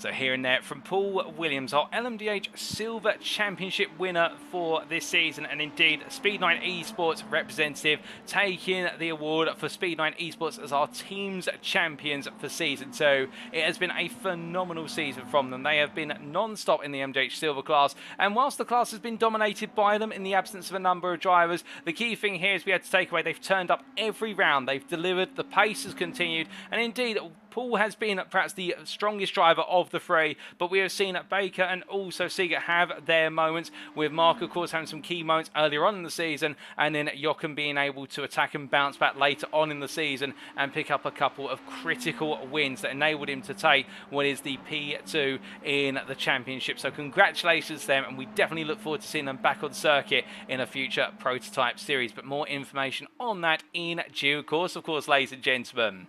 But as we now look ahead to our second interview of today, it's going to be none other than Kevin Stringer from the LMP2 class. And as he gets ready to join me, I'd be interested to hear his thoughts on what has been a very different style of race day. A lot of the time having to really play second place to his teammate Barry Jarman, but of course things not working out in the end for Jarman with that contact Maggione and coming into that P2 spot. But as he now joins me in the interview room, good evening to you, Kevin. It's been a long campaign, but we can finally formally say you are our LMP2 champion for Season 2 of the Proto GT3 Championship. That surely has got to bring a big smile to your face. Oh yes, oh yes. I'm quite glad it's over as well, to be quite honest with you. Yes, I'm quite tired now. I need a couple of weeks off to get in the gym and sort my head out so I can go again.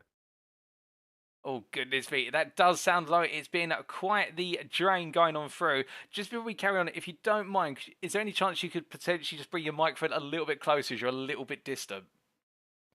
Is that better? Yep, that's perfect. Thank you. Because what I was going to ask is, we found it that draining. What has been perhaps the most draining element of this championship? Has it been just keeping up that high level of pace all the way through? Yeah, I think because I've wanted to do well, it's the first championship I've ever led, so I've put a lot of pressure on myself, and that made me make a few mistakes at the beginning of the season, which, I mean, for me, usually, I try and be quite safe usually, but I just kept getting the red mist descend every time I got in the car and, you know, pushing a bit too hard, and yeah, it caused a few things, got caught up in a few things. Took me like half the season to calm down, sort of find my feet. Oh, that's understandable. And indeed, when we talk about splitting the season into two halves, we saw a very close rivalry between yourself and Nigel Stock in the first half, and then there were a few inconsistencies and bad luck for Stock that really started to see his point scores drop. Meanwhile, yours kept high, and then we saw, of course, the introduction of your teammate Barry Jarman, who really then changed the flow of the field. I have to ask, as the season went on, we saw Jarman join. Did you feel as though the championship was naturally swinging your way, or was it always just go to each round, don't expect anything, just turn up, grab the points, move on? For that first race when we done Fiji, I didn't know the circuit, and we all had Daytona that week, so I think we all went in there not knowing the circuit, and so in that race, in practice I was the quickest, and then I was in qualifying, and then the first race I lost it for myself, and then won the second, and then I kind of, you know, I just wanted it, you know, I thought, yeah, I've got a good chance of winning this, and I just wanted to give everything I could, and I just sort of, you know, I kept focused and just kept going, even though there was a point was yeah, wondering if it was all worth it, you know, to like the couple of and I was yeah, feeling a little bit guilty, and you know how it goes, but he's quite a good guy, and after a couple of days we sort of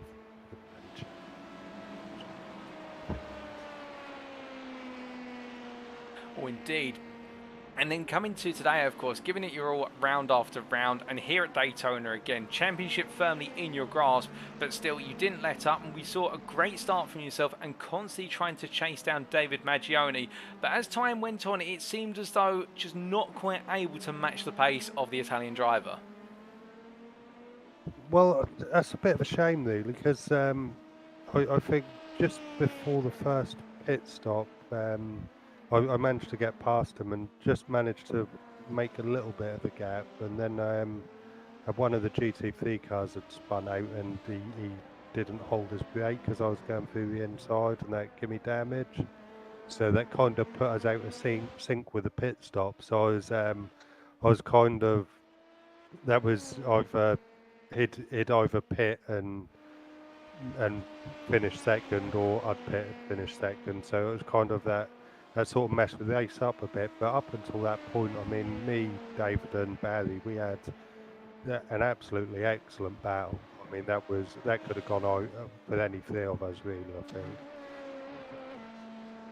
Oh, most definitely, and we saw some absolutely brilliant moments. Of course, the two wide runs into turns 1 and 4 between yourself and Maggioni on a regular basis. And then I have to ask, obviously, he's not with us at the moment, but did he catch you by surprise when your teammate Barry Jarman went down the inside of you from a very long way away into turn 1? I mean, Daniel Ricciardo would be proud of how far he sent it. Oh, God. Well, I just heard him over Discord, like, in a sort of pretty panicky voice. I don't think he really meant to put it there, really, and he just sort of shouted over Discord, inside, inside, inside, and so I kind of just let it go a bit deep into the corner and hoped for the best, and that sort of worked out. But yeah, it was quite a move. That was, yeah. But I think his overtake at the start when I think he overtook three cars at once on the second lap, which was pretty quite impressive. Oh, indeed. He was making a lot of ground early on. He seemed to be the fast charger, whereas you were playing it much more gradually and consistently in terms of just gradually building up. But of course, different strokes for different folks in terms of their approaches to the race. And it's that calm and collected approach that we've seen from yourself all season that has really led to you being up there at the very top. And I have to ask, with the LMP2 car around here at Daytona, of course, the LMDHs, they don't have the ABS, but they do have a little bit more speed on the oval banks. But you guys have it all in the corners of the LMP2s. It must have been fun seeing the speed differences between the two classes of car. Oh, that was awesome. It really was. Some of the racing here, that's quite good because you can rely on, I think because everybody knows the circuit, or most people do, and there's a bit of space, you can kind of rely on people a bit, and you can push the limit a little bit more than you can other places, and that just, you know, when you're driving it and you've got a bit of confidence in the guys around you, you can race a bit harder and you know, push the limits of where you should go and sort of expect them to, you know, give you a bit of space, which, I mean, that just makes the racing absolutely excellent. Oh, indeed, and we saw some excellent moments where classes interdicted one another, including yourself coming up around some GT3s, minus that one moment, of course, and also when the LMDHs came up behind yourself. And with that, of course, and having taken the championship crown today, of course, a brilliant drive, I have to ask, is there any particular moment of this championship where you'll look back and think, you know, that was the moment, or your one highlight that you take away from this season? I had quite a few good ones. I quite liked the overtake I done on the last turn of Silverstone against Nigel Stock. That was quite. I was 10 seconds back with about 10 laps, and I didn't think I could catch him. And then I think I brought the pace down by about 3 seconds, and I just said over Discord to my teammates, "Oh, I'm going to win this. I'm going to get him." And just put my head down and somehow just managed to catch him on the last corner, which was, I mean, that may not happen for years and years. You know, the likelihood of that happening like that is quite remarkable, really. But it was just such a good move, and you know, probably one of the best moments I've had in any racing, really. Oh, indeed, it was a brilliant moment, and we got to enjoy it in that battle right to the end at Silverstone. Well, with that, I also do want to ask, you've had highlights from this season, but if we do plan to run another prototype season in the near future, can we expect to see you on the grid in the LMP2, or perhaps even the LMP3 that's going to be added to iRacing in June? If the or well, I say if when they put up another season, I'll be in the LMP2. That's the least I can do is come back and at least lose it to someone else. At least pass the title on, you know. Well, that's brilliant to hear. We do look forward to seeing you back on the tarmac in the near future. But just before we do let you go, Kevin, is there anybody you'd like to give a shout out to or a thank you to live on the broadcast this evening? Yep, I really should thank my wife. She's been quite supportive. Really, she's probably my only supporter actually. She'll be watching today to me later, so that'll be quite funny. I'd really like to thank Nigel, Mark, David, and Barry for being good competition from start to finish, especially Nigel. He's been, you know, we had our moment where we were kind of at each other a little bit for a couple of days, but actually he's really quite a reasonable guy. Once we actually spoke, you know, I've got a lot of time for the bloke. I'd like to thank Mark for doing the liveries on our cars. You know, he makes the car look good. And yeah, thank yourself as well, as usual, for the excellent work you do, and all the guys at NXTGEN. And I look forward to coming back in the next season and hopefully having some more luck. Well, we must say thank you to you, Kevin, for joining us throughout the season. It has been a pleasure to see you battle on circuit week in, week out. And we do appreciate your gratitude. But with that, it's my pleasure to once again say congratulations on sealing the LMP2 Championship for the Proto GT3 Season 2. And well, we look forward to seeing you come back in the near future to defend that crown. All right, thank you, Bob. All the best. Here and there from Kevin Stringer in the LMP2 class. Today, an overall P9 and a class P2. Wasn't quite able to take the win off of David Baggioni come the finish, but still a solid drive all the way through, and an unexpected bit of contact with a wayward GT3 was the difference between what could have been a brilliant win to seal the deal in the championship, or a P2, which wasn't quite the icing on the cake, but still would confirm his champion status. And for Kevin, well, the fact that he's already talked about the concept of coming back to defend his crown, or potentially have to give it on to another driver in the next season, is great news. And it's always great to hear champions wanting to come back to fight to defend their crown, and he really has been the man to beat in the LMP2 machine. But will that continue? We'll wait and find out in the future. But as we now look ahead to our next interview, ladies and gentlemen, we're going to be hearing from the man who really has been in a class of his own today, from start to finish, leading the way, and that is Chris Staines. He hasn't been in attendance in all rounds this season, but when he has been there, he has been absolutely flying high and battling for the win, if not running away with proceedings. And well, the NXTGEN Racing Pink driver joins me now in the interview room. Chris, good evening to you, and well, after 2 hours of racing to take the win by 48 seconds, you must be looking back and thinking, well, it's like you've never been away. Yeah, it was good. It was good, mate. You know, I've taken some time off for myself in general. I just needed to realign a few things and mentally get a few things sorted within myself. So yeah, taking a break. I mean, I switched the PC off and switched iRacing off for a month, and I didn't want anything to do with it. Not in a bad way, just I just need. Sometimes, you know, Paul, you just need to mentally reevaluate things, and a lot got on top of me recently, and with just general turns of life. So I just needed that time away, just to. So I really done this last race just for myself, and for my own. Mental state, so to speak. It wasn't about trying to battle with the other guys. I just wanted them to have a clean race and let them get on with it, and I just wanted to get some laps in and put a smile on my face again to make me realise why I'm here. Oh, indeed, and can completely understand that, and sometimes taking a bit of time to yourself is the most important thing. Of course, mental health being so critical in this day and age and cannot be talked about more than enough.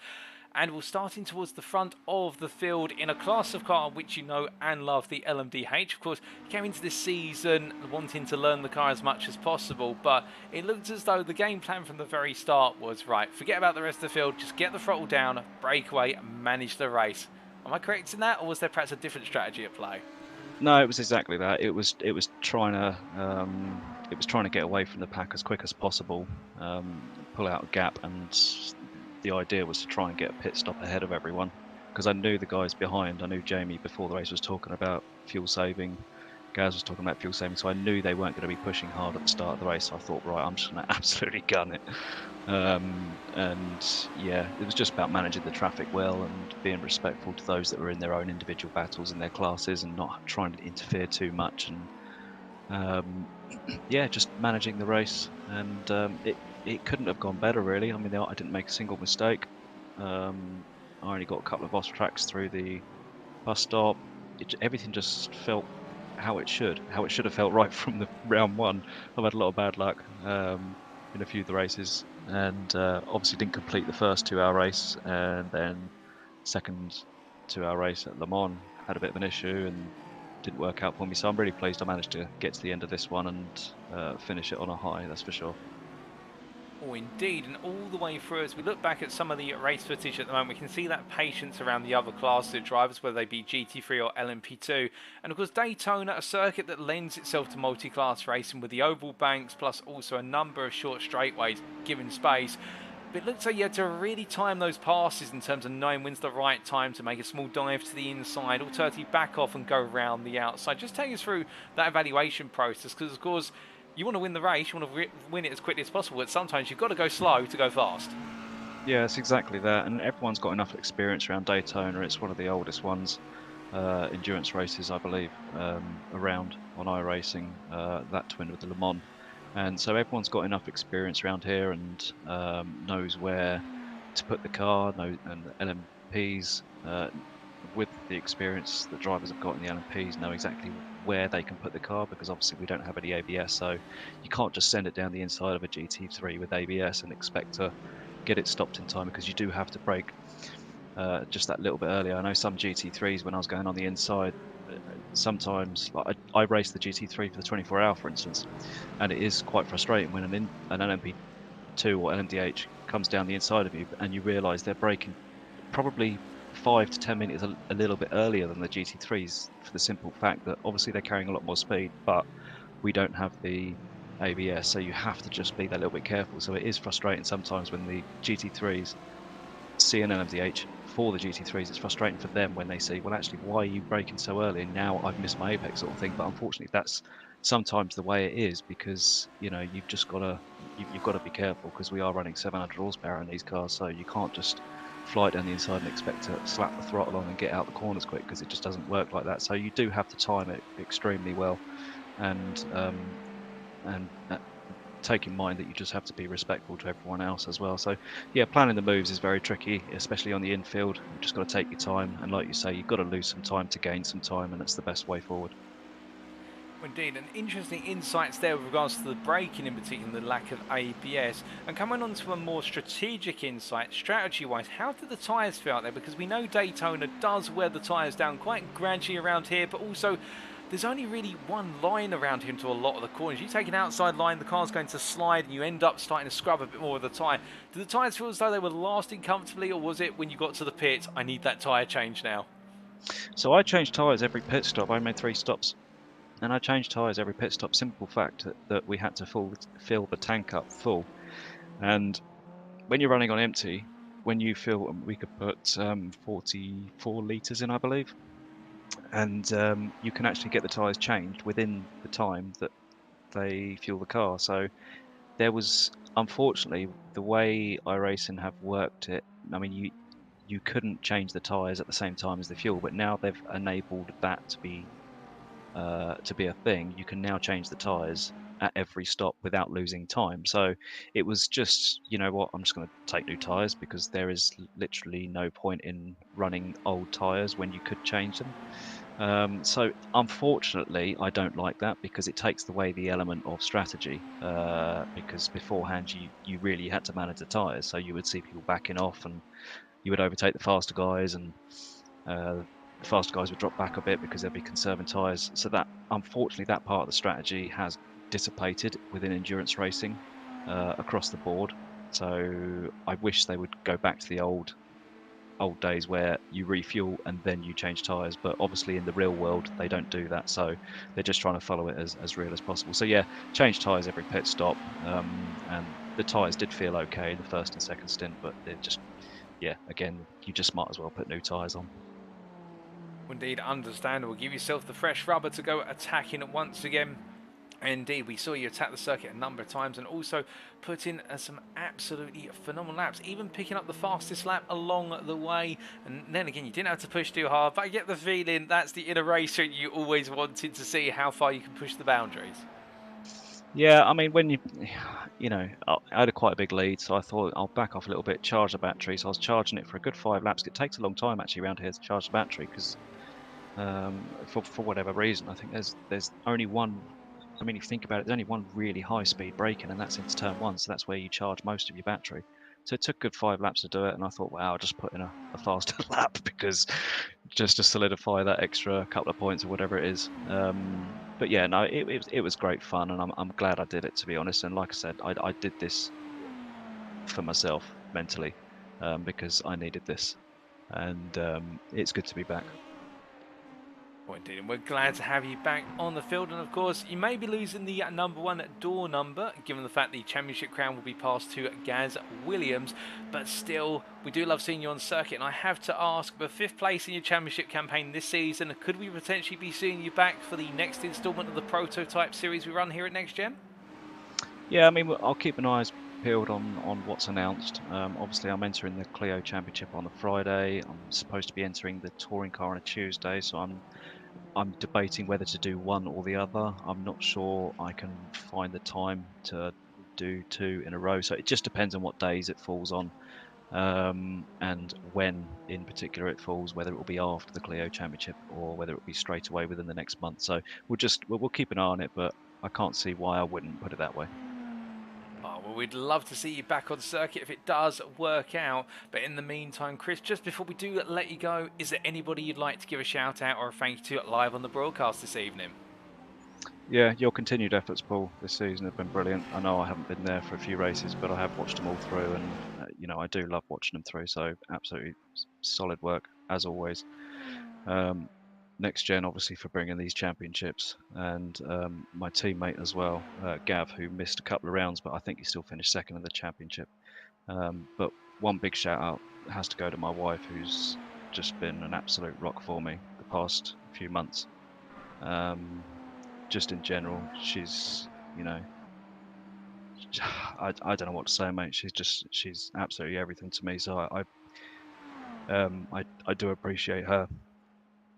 Sorry, I'm getting a bit emotional now. I do appreciate her, and yeah, just moving forward, I just want her to know that I'm always around, and we're always here. Oh, indeed, that's lovely, Chris. I'm sure she'll appreciate that, and it is nice to know that you've got someone there to be your rock. And well, as I said at the start, mental health is so important and whatnot, and no need to be sorry about being emotional. I think we can all relate to that in each our individual circumstances, but at the same time, one thing to get emotional about, all for the right and happy reasons perhaps, taking the win today by such a dominant margin indeed, showing us what you've got in the LMDH Gold class once again. Congratulations on the win today, and we definitely look forward to seeing you out on tarmac in the near future. Thanks a lot, Paul. I appreciate it, mate. I'll see you soon. All the best. Here and there from Chris Daines, and well, what a day it has been for the NXTGEN Racing Pink driver, refinding the love of driving on circuit after that break for himself, of course, and well, here and there towards the end getting a little bit emotional, but I think we can entirely respect and understand that. Indeed, the things that we know and love, whether it be our hobbies or indeed the people around us, pushing us forward, and indeed when to push ourselves forward in the pursuit of what we do best. And Daines today really showing us what he does best: lead from the front and never give up, never let go from start to finish. And if we do see him on that circuit in the near future in our upcoming series, I'm sure he's going to be up there pushing for wins left, right and centre, or the best possible results he can find. But of course, today it was all about just putting in the results from start to finish, and those laps came tumbling on in quick succession. As we now go on to, excuse me, sorry, my voice has just slightly gone there, ladies and gentlemen. Sorry, I had to suppress a slight cough there. But as we now come on to our final interview of today, it is going to be none other than our runner-up in the LMDH Gold class on circuit and also in the championship, and that is Jamie Dorey. And it'll be interesting to hear his perspective on the dynamic between himself, Williams, McCluskey, and also their driver of Craig Jones around them from start to finish, given how close it was. But as he now joins me in the interview room, Jamie, it's not quite the result you wanted today. Of course, not taking the championship off of Gaz Williams, but it's still a strong second place finish, which meant you have finished runner-up in the LMDH Gold Championship. A bit of a bittersweet result, or one to be proud of, all said and done? Yeah, it's it was a tall mountain to climb going into this round. Obviously, just needed Gaz to either not finish or be severely down in the order. Obviously, with Chris turning up as well, it was just a case of trying to manage and finish where I am. I mean, P2, I'll take that after a few poor races this season. Oh, indeed. One to take away. And what a race today. All the way through. A four-way fight for P2 between yourself, Williams, McCluskey, and also Jones. And the four of you never really let one other go until one of you made a major incident. And really, that was Jones who lost out towards the end. Just take us through that battle dynamics. It was almost as if every time you tried to push after Williams, McCluskey or Jones would have a shot at you.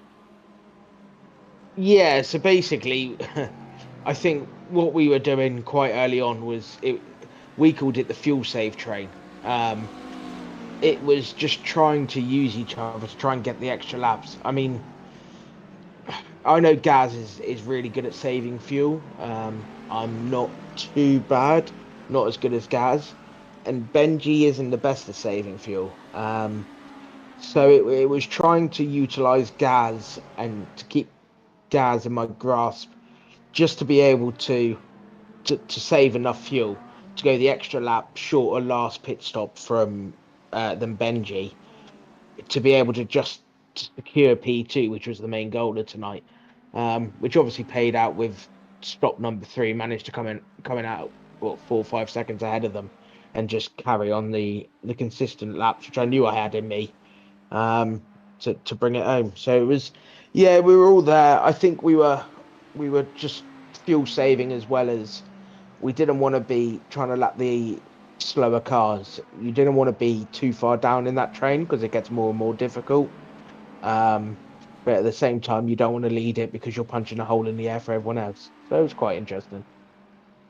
Well, indeed, that very dynamic of being the leader and not being able to save fuel, whereas everybody else can, versus when you can't behind traffic. If you're too far back, as you say, you've suddenly got to either dart through it or you're going to lose a lot of time. And it did look very close at certain points in the race, particularly at one point when you left the pits. I believe it was after your first stint, coming out alongside 3 GT3s who needed to duck to the inside into the turn 4 hairpin. But for the most part, it looked so traffic was relatively manageable, but I think it sort of came in swings and roundabouts for yourself and also your rivals. Yeah, I mean, it's hard to pass any traffic really, because the closing rate of the LMP is mega, but the brakes, because of the increased speed, we have to brake slightly earlier. So the brakes on it as well don't work as well as a GT3. They're quite easy to lock the rear axle and rotate the car. So it's just pre-planning, knowing roughly what gaps you're going to close and where. Maybe sacrificing a couple of attempts in a corner to get a better exit to be able to catch them in a safe place, and so on and so forth. After the pit stop, luckily coming into the pits where you brake quite hard, you get a lot of hybrid from that. So as soon as I knew I was on a race on the exit, I tried to deploy as much hybrid as I can on cold tyres. I knew the GT was there of I think it was Jonathan Cook, so I just had to keep it wide, and just give him as much room as possible whilst trying to not waste too much time. So yeah, no, it's always a great dynamic of multi-class racing. Oh, indeed, a fantastic dynamic. And then, of course, we had the dynamic in the 4-way battle for P2 as you said earlier, a bit of a fuel-saving train, plus also varied strategy. Were there any potential prospects of undercuts or overcuts being thrown in there to try and outwit drivers? Did you adjust your strategy at all to try and achieve that? Because we saw, like you say, that final pit stop really worked out for you. Yeah, so obviously, stint 1, I was behind Magnar for a lot of it. I was just lifting quite a bit of it in advance and saving. I think I saved an extra a lap and a half to what my expected lap was. Sat behind him. He pitted before, so obviously I didn't have to have as much fuel going for the stint, which managed to make me jump him. Stint number 2, I basically just followed Gaz for the whole stint. I knew we were on a similar strategy, so I couldn't really gain much more out of that. We were both close to doing another lap. I think we were 0.8, 0.9 going across the line. It wasn't worth the risk, so we both pitted at the same time. Stint number 3, I led the train for a lot of time, but my plan, in a way, was to bunch the rest of the LMPs up. I was lifting very early. Tactically, I was hoping there might have been not an incident, but a spin or a mistake from Benji that would have taken the pressure off in between Craig and Gaz. So I was lifting very, very early, and then Gaz got through, and I done the same again. Just followed him. I didn't want Benji to come through. However, I knew we had the lap on Benji, so as soon as he boxed, it was a fast in lap, right to the limit on the pit line, and then just luckily have more fuel in reserve than any of the other drivers. They gave me that extra time coming out of the pits for the final stint. Well, indeed, and that fuel advantage, which we were wondering when it was going to come into effect, because we saw on the opening 2 pit stops, other drivers in front of you, despite not saving as much fuel, having the same pit time, but then it all was proved in that final pit stop of the day. And then running it all the way to the end, of course, Daytona, 2 hours of racing here. Well, we've seen yourself and a number of other drivers do upwards towards 24 hours. But this is a circuit which is lovable for its characteristics. It looks out there you're enjoying yourself just as much as you're in that intense battle. What does Daytona mean to you as a race circuit? Yeah, I mean, we've had our ups and downs. Obviously, myself and Gaz have raced the 24 hours here a number of times in the LMP2 and GT3s.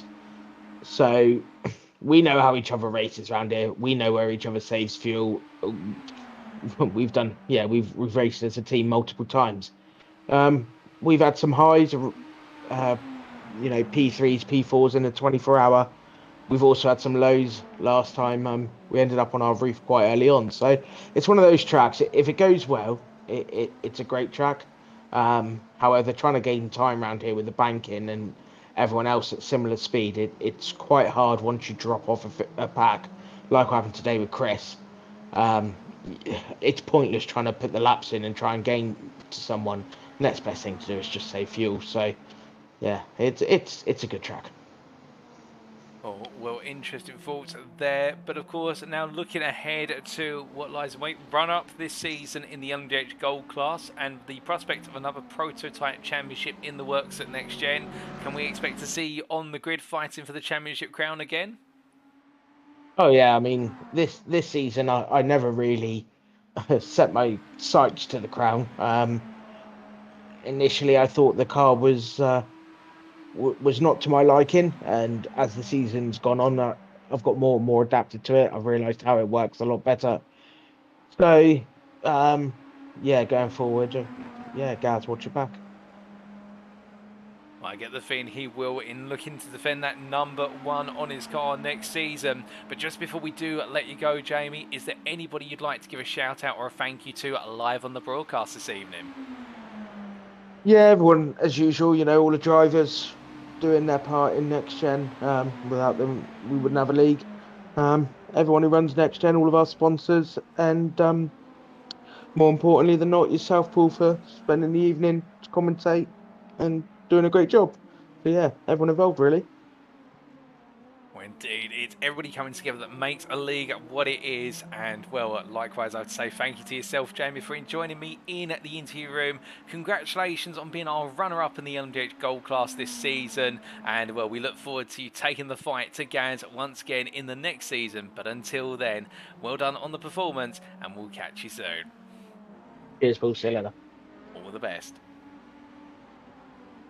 So hearing there from Jamie Dorey, our LMDH Gold runner-up on the field today, P2 overall and in class to Chris Daines, and runner-up in the championship of the LMDH Gold class to none other than Gaz Williams, the NXTGEN Racing Purple driver. But for Dorey, the NXTGEN Racing Orange driver, enjoying that dynamic here at Daytona of the fuel saving and find himself in a four-way fight, which in the end he overcame through strategy and using an incredible amount of fuel saving on that opening stint with Magna Jonland to be able to jump his way through the order. Indeed, we were wondering for so long just how he would make the jump happen, but it all materialised in that final pair of stints where he was able to have a much shorter pit stop and gain 5 seconds on the likes of Williams and McCluskey, and then he never let go of that P2 all the way to the finish. But with that, of course, it wasn't quite the result he needed, but as he said only moments ago, Gaz, watch your back because he's coming for that win in the next season. But with that, ladies and gentlemen, that concludes all of our interviews for today. You heard firstly from the number 7 driver from Speed 9 Esports in the LMDH Silver class of Paul Williams. And then we got to hear from Kevin Stringer in the LMP2 class, the number 18 driver from SCCR Sim Sports. Before we come on to our third interview, the number 1, the defending champion, of course, who's now lost champion status, of Chris Daines in the LMDH Gold class for NXTGEN Racing Pink. But still, I'm sure he'll be looking to retake that in the future. And then Jamie Dorey, the number 13 driver in the LMDH Gold class for NXTGEN Racing Orange, the runner-up in class over the course of this season. But congratulations to all of them for their results today and over their championship campaigns. And of course, a special congratulations to our championship winners and a well done to all the drivers who participated from start to finish, whether it was in just one race or entire rounds or indeed the entire season. They all deserve a round of applause because they are what make a league what it is, when we've got a fantastic pack of drivers and everybody has put on a superb show from start to finish. There's no question about it. But of course, now, ladies and gentlemen, it does mean, quite sadly, I have to say, it is time for us to wrap up. Thank you very much for watching, and if you have enjoyed today's broadcast and you want to know more about the NXTGEN Racing community, perhaps you're sat there right now thinking about potentially signing up to a future league that we host, well, why not firstly check out our official website, and that is the NXTGEN Racing website located at www.nextgenracing.co.uk, and as it appears on screen very shortly for you, it is the website that is the home of clean and fair sim racing for all. Indeed, we've been hosting leagues for over 16.5 years on a variety of platforms. These days we predominantly focus on PC of iRacing, but also we are looking to spin up some other simulator series in the future. But at the same time as well, we've got plenty of leagues ongoing, and you can head to our website to find out all about us, our leagues, and what we do both on and off the virtual circuit, indeed some of us on the real circuit as well. But if you don't want to go to our website necessarily, you can also go to our official Facebook group, and that's at facebook.com/groups/NXTGEN Racing, and find out more about us there. But of course, now we look ahead to next time, and stay tuned, ladies and gentlemen, for plenty more racing leagues as hosted by NXTGEN Racing in 2023. We haven't quite finalised the details of the next prototype or prototype mixed class championship per se, but what we can tell you is that we already do have 3 more leagues upcoming and may be of interest to you. So let's take you through them very quickly.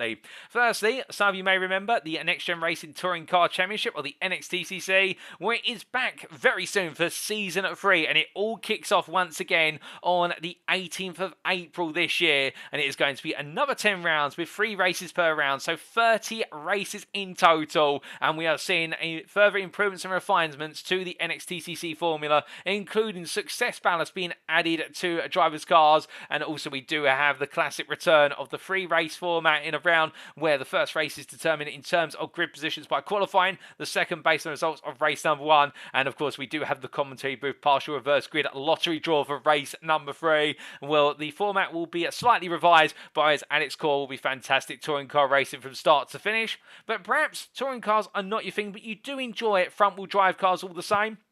Perhaps you're sat there thinking, well, what about that Renault Clio that was recently added to iRacing? Well, we've got you covered because we've got front-wheel drive at Fridays, or FWD at Fridays, and that'll be kicking off as of the 7th of April, so very soon. In fact, in just over a week's time, and it is going to be 8 rounds over 9 weeks with a mid-season break, 3 races per night, and if you want to be on the grid there, sign up now because places are running out. Indeed, we will have a drivers and a teams championship there with drivers split into the Pro and Pro-Am classes. It'll be the first time we've run the Clios in an official series, but it's definitely going to be fun and going to a good number of racing locations around the world. But perhaps cars that are front-wheel drive are not your thing. Well, also we do have the Formula Ford 1600, or the Formula Fix 1600 series, we should say, and that has recently been added to iRacing. And the difference here is this is an entirely free series. That's right. Free car in iRacing, or you can get it as soon as you download iRacing. All 6 rounds will be hosted at free circuits. They come with the iRacing simulator, and each round will have 2 20-minute sprint races with fixed setup, and we also have qualifying beforehand, and also it will be brought to you via commentary. And I'm very pleased to say, ladies and gentlemen, that I will be in the commentary booth for all 3 series for you, bringing you all the racing action from start to finish. And well, with those 3 championships coming up soon, there's no better time to go racing with Next Gen Racing. But of course, with plenty to look forward to in the near future, it does mean that right now in the present we have to say this is the conclusion of the 2nd season of the Next Gen Racing, the Proto GT3 Championship. Thank you all for tuning in from start to finish, whether it's been from round number 1 or you've just tuned in today. We appreciate you every step of the way. If you've enjoyed it, be sure to give it a like. Alternatively, give us a subscribe on the media platforms you've been tuning in from. But until then, we've been Next Gen Racing. I've been your host and commentator, Paul TX141 Walsh, also known as Britain a Spit, depending on what media you follow me on. And until next time, remember to stay safe, stay well, stay smiling, but most importantly, remember to stay on track. Good night.